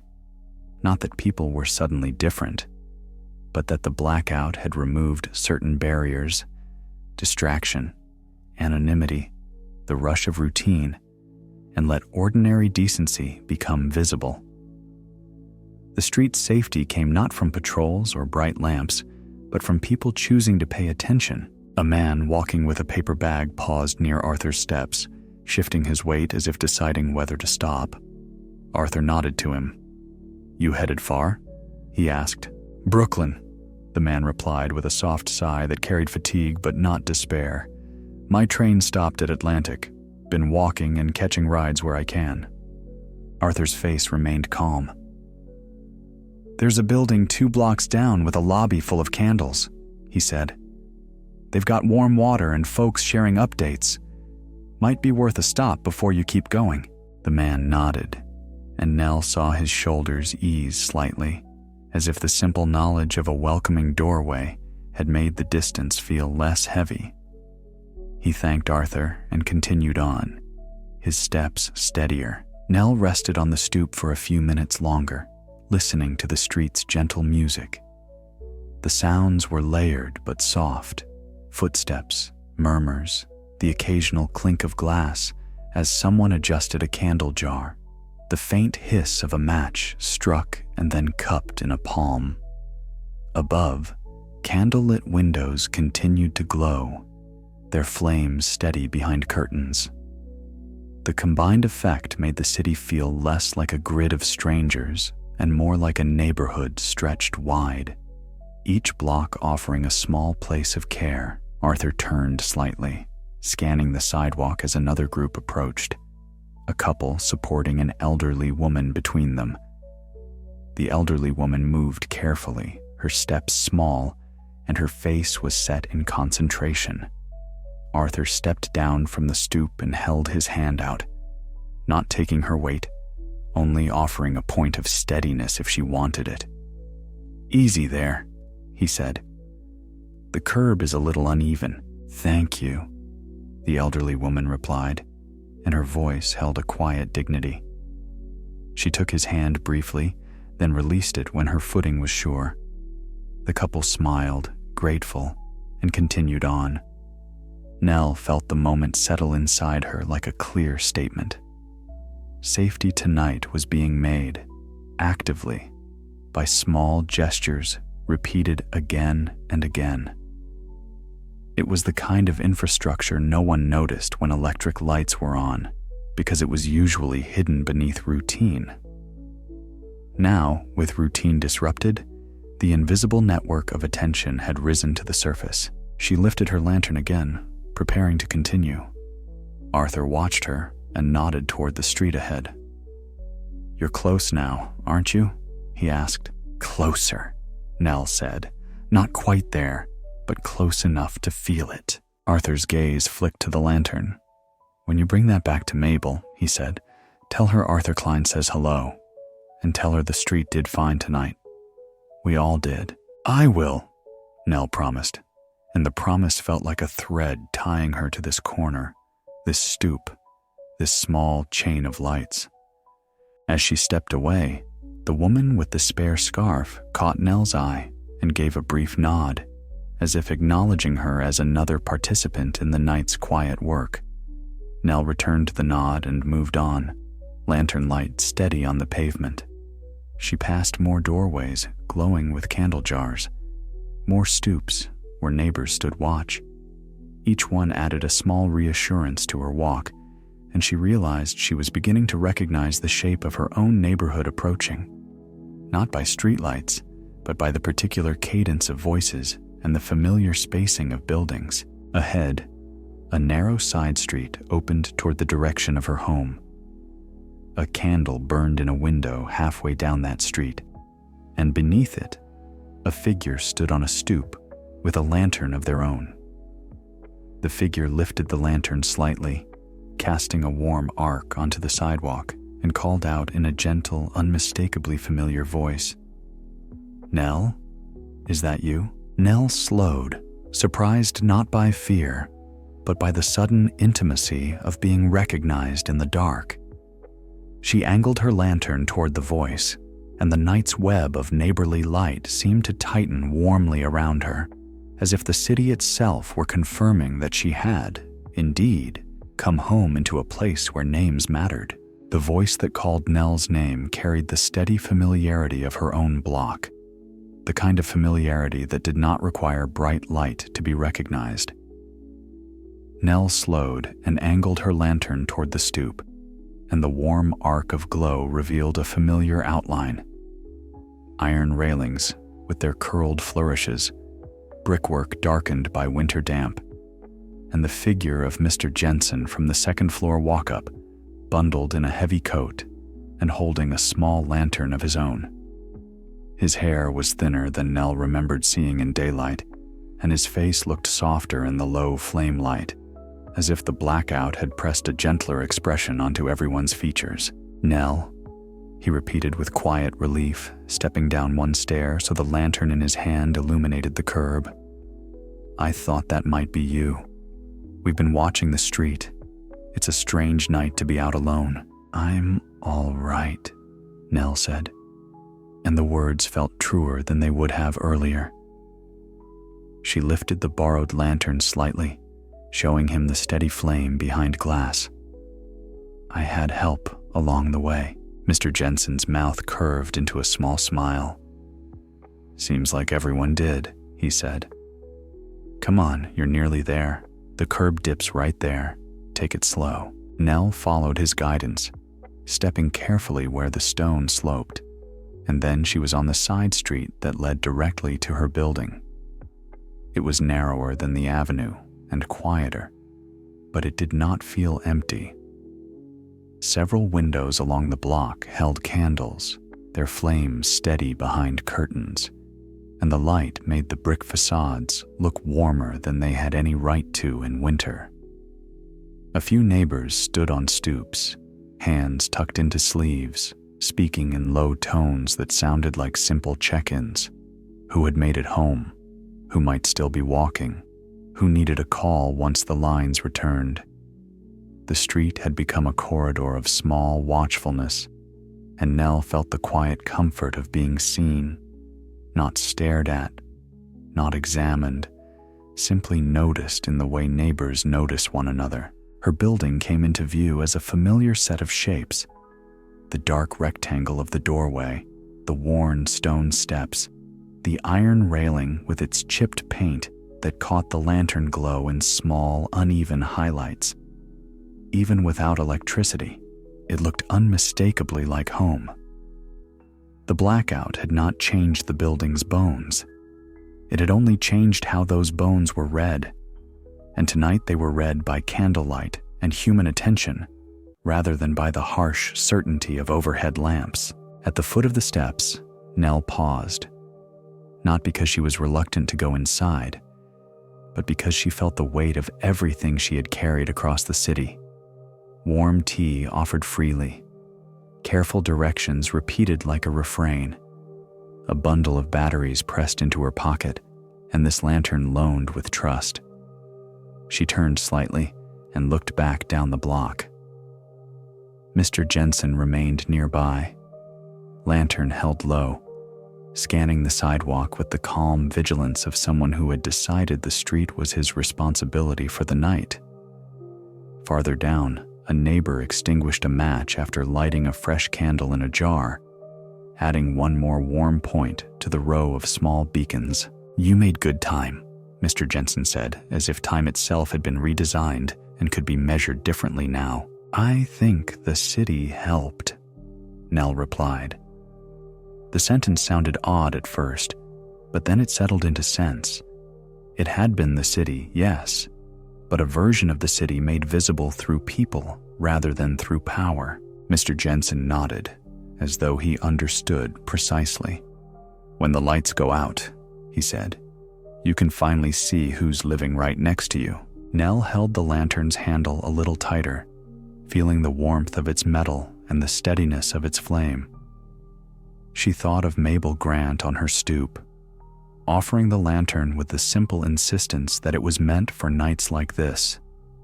She thought of Arthur Klein's candle jars lined up like harbor lights, of the lobby candles and the neighbor who had offered warm water, of the park edge where strangers had stood together looking up. None of it had felt like heroics. It had felt like ordinary goodness becoming, for a few hours, the city's most reliable system. She climbed the steps and reached for the door handle. The building's interior was dark, but not completely. A candle flickered somewhere on a landing above, and its light drifted down the stairwell like a soft ribbon. Nell could hear muffled voices, neighbors speaking through partially open doors, footsteps on stairs, the gentle scrape of someone setting down a kettle or a candle holder. The building, too, had become a small community of careful movements. Inside her apartment, Nell set the borrowed lantern on the kitchen table, placing it where the flame would be safe and steady. Its light made the room feel smaller and kinder, turning the familiar objects, her kettle, the dish rack, the small stack of mail, into quiet companions rather than chores waiting to be done. She removed her gloves and felt the lingering warmth in her hands, not only from flame, but from the memory of warmth offered by strangers. She slipped her coat off slowly, the fabric heavy with cold air, and then reached into her pocket for Salvatore's batteries. They sat there like a small promise, taped together, waiting to be passed along if needed. For a time, the city remained in its candlelit rhythm. Outside, Nell could hear a low murmur of voices on the stoop, and the faint hush of cars moving cautiously on the avenue. Candlelight in windows up and down the block flickered in gentle patterns, and in the absence of electric glare, the street felt like a neighborhood drawn in warm ink. Then, without warning, the night changed again. Softly, almost politely, a faint click sounded somewhere in the walls, followed by a subtle shift in the air, as if the building had taken a breath. The refrigerator, silent all evening, gave a quiet hum that lasted only a moment before stopping again. In the hallway, a light bulb flickered, barely more than a blink, then went dark. Nell stood still, listening, her attention sharpened not by alarm, but by curiosity. The city seemed to be testing its own pulse. A few seconds later, another flicker ran through the building, this time longer. The overhead light in the kitchen sputtered into life, dim and uncertain, then steadied and brightened. Across the street, a row of street lamps along the avenue winked on in a staggered line, each one claiming its pool of light as if remembering where it belonged. The electrical glow returned in small waves. A sign brightened, a window lit, a distant hum rose as systems restarted. It was not a dramatic surge. It was gradual, like dawn arriving by degrees. From outside came a sound that was almost a collective exhale. People's voices rose briefly, not into shouting, but into relieved laughter and gentle calls. "It's back. You see it?" "All right then." Nell moved to her window and looked out. The candlelit windows, which had felt like constellations, began to change. One by one, candles were extinguished as electric lamps took over. Flames vanished behind curtains, not with disappointment, but with a quiet finality, like stars fading as daylight spreads. The block brightened into its familiar geometry, and yet something of the earlier softness remained, as if the memory of candlelight had left a warmer outline behind. Nell turned and looked at the lantern on her table. Its flame still burned, steady and patient, though it was no longer necessary. She reached for the handle and lifted it carefully, feeling the gentle heat through her palm. She did not extinguish it immediately. Instead, she let it remain for a moment longer, a small acknowledgement of the night's lesson. When convenience had vanished, kindness had become the infrastructure that kept the city moving. On the stoop below, Mr. Jensen's voice carried upward, calm and familiar. "Tomorrow," he called to someone, "we'll check on Mrs. Carver and make sure she's got everything she needs." Nell opened her window a crack and leaned out slightly. "Mr. Jensen," she said. He looked up, his face clearly visible now in the restored streetlight. "Nell," he replied with a relieved smile. "Good. You're home." "I'm going to return this lantern to Mabel Grant," Nell said, lifting it slightly so he could see it. "When it's fully daylight, and I'll tell her everyone said hello." Mr. Jensen nodded, pleased. "Tell her we'll have tea ready if she feels like sitting on the stoop a while," he said. "Seems like we've all remembered how." Nell's smile came easily. "I'll tell her," she promised, and as she closed the window again, she felt the night's afterglow settle into her thoughts. Quiet, steady, and practical, like a light she could carry forward even when the switches worked again.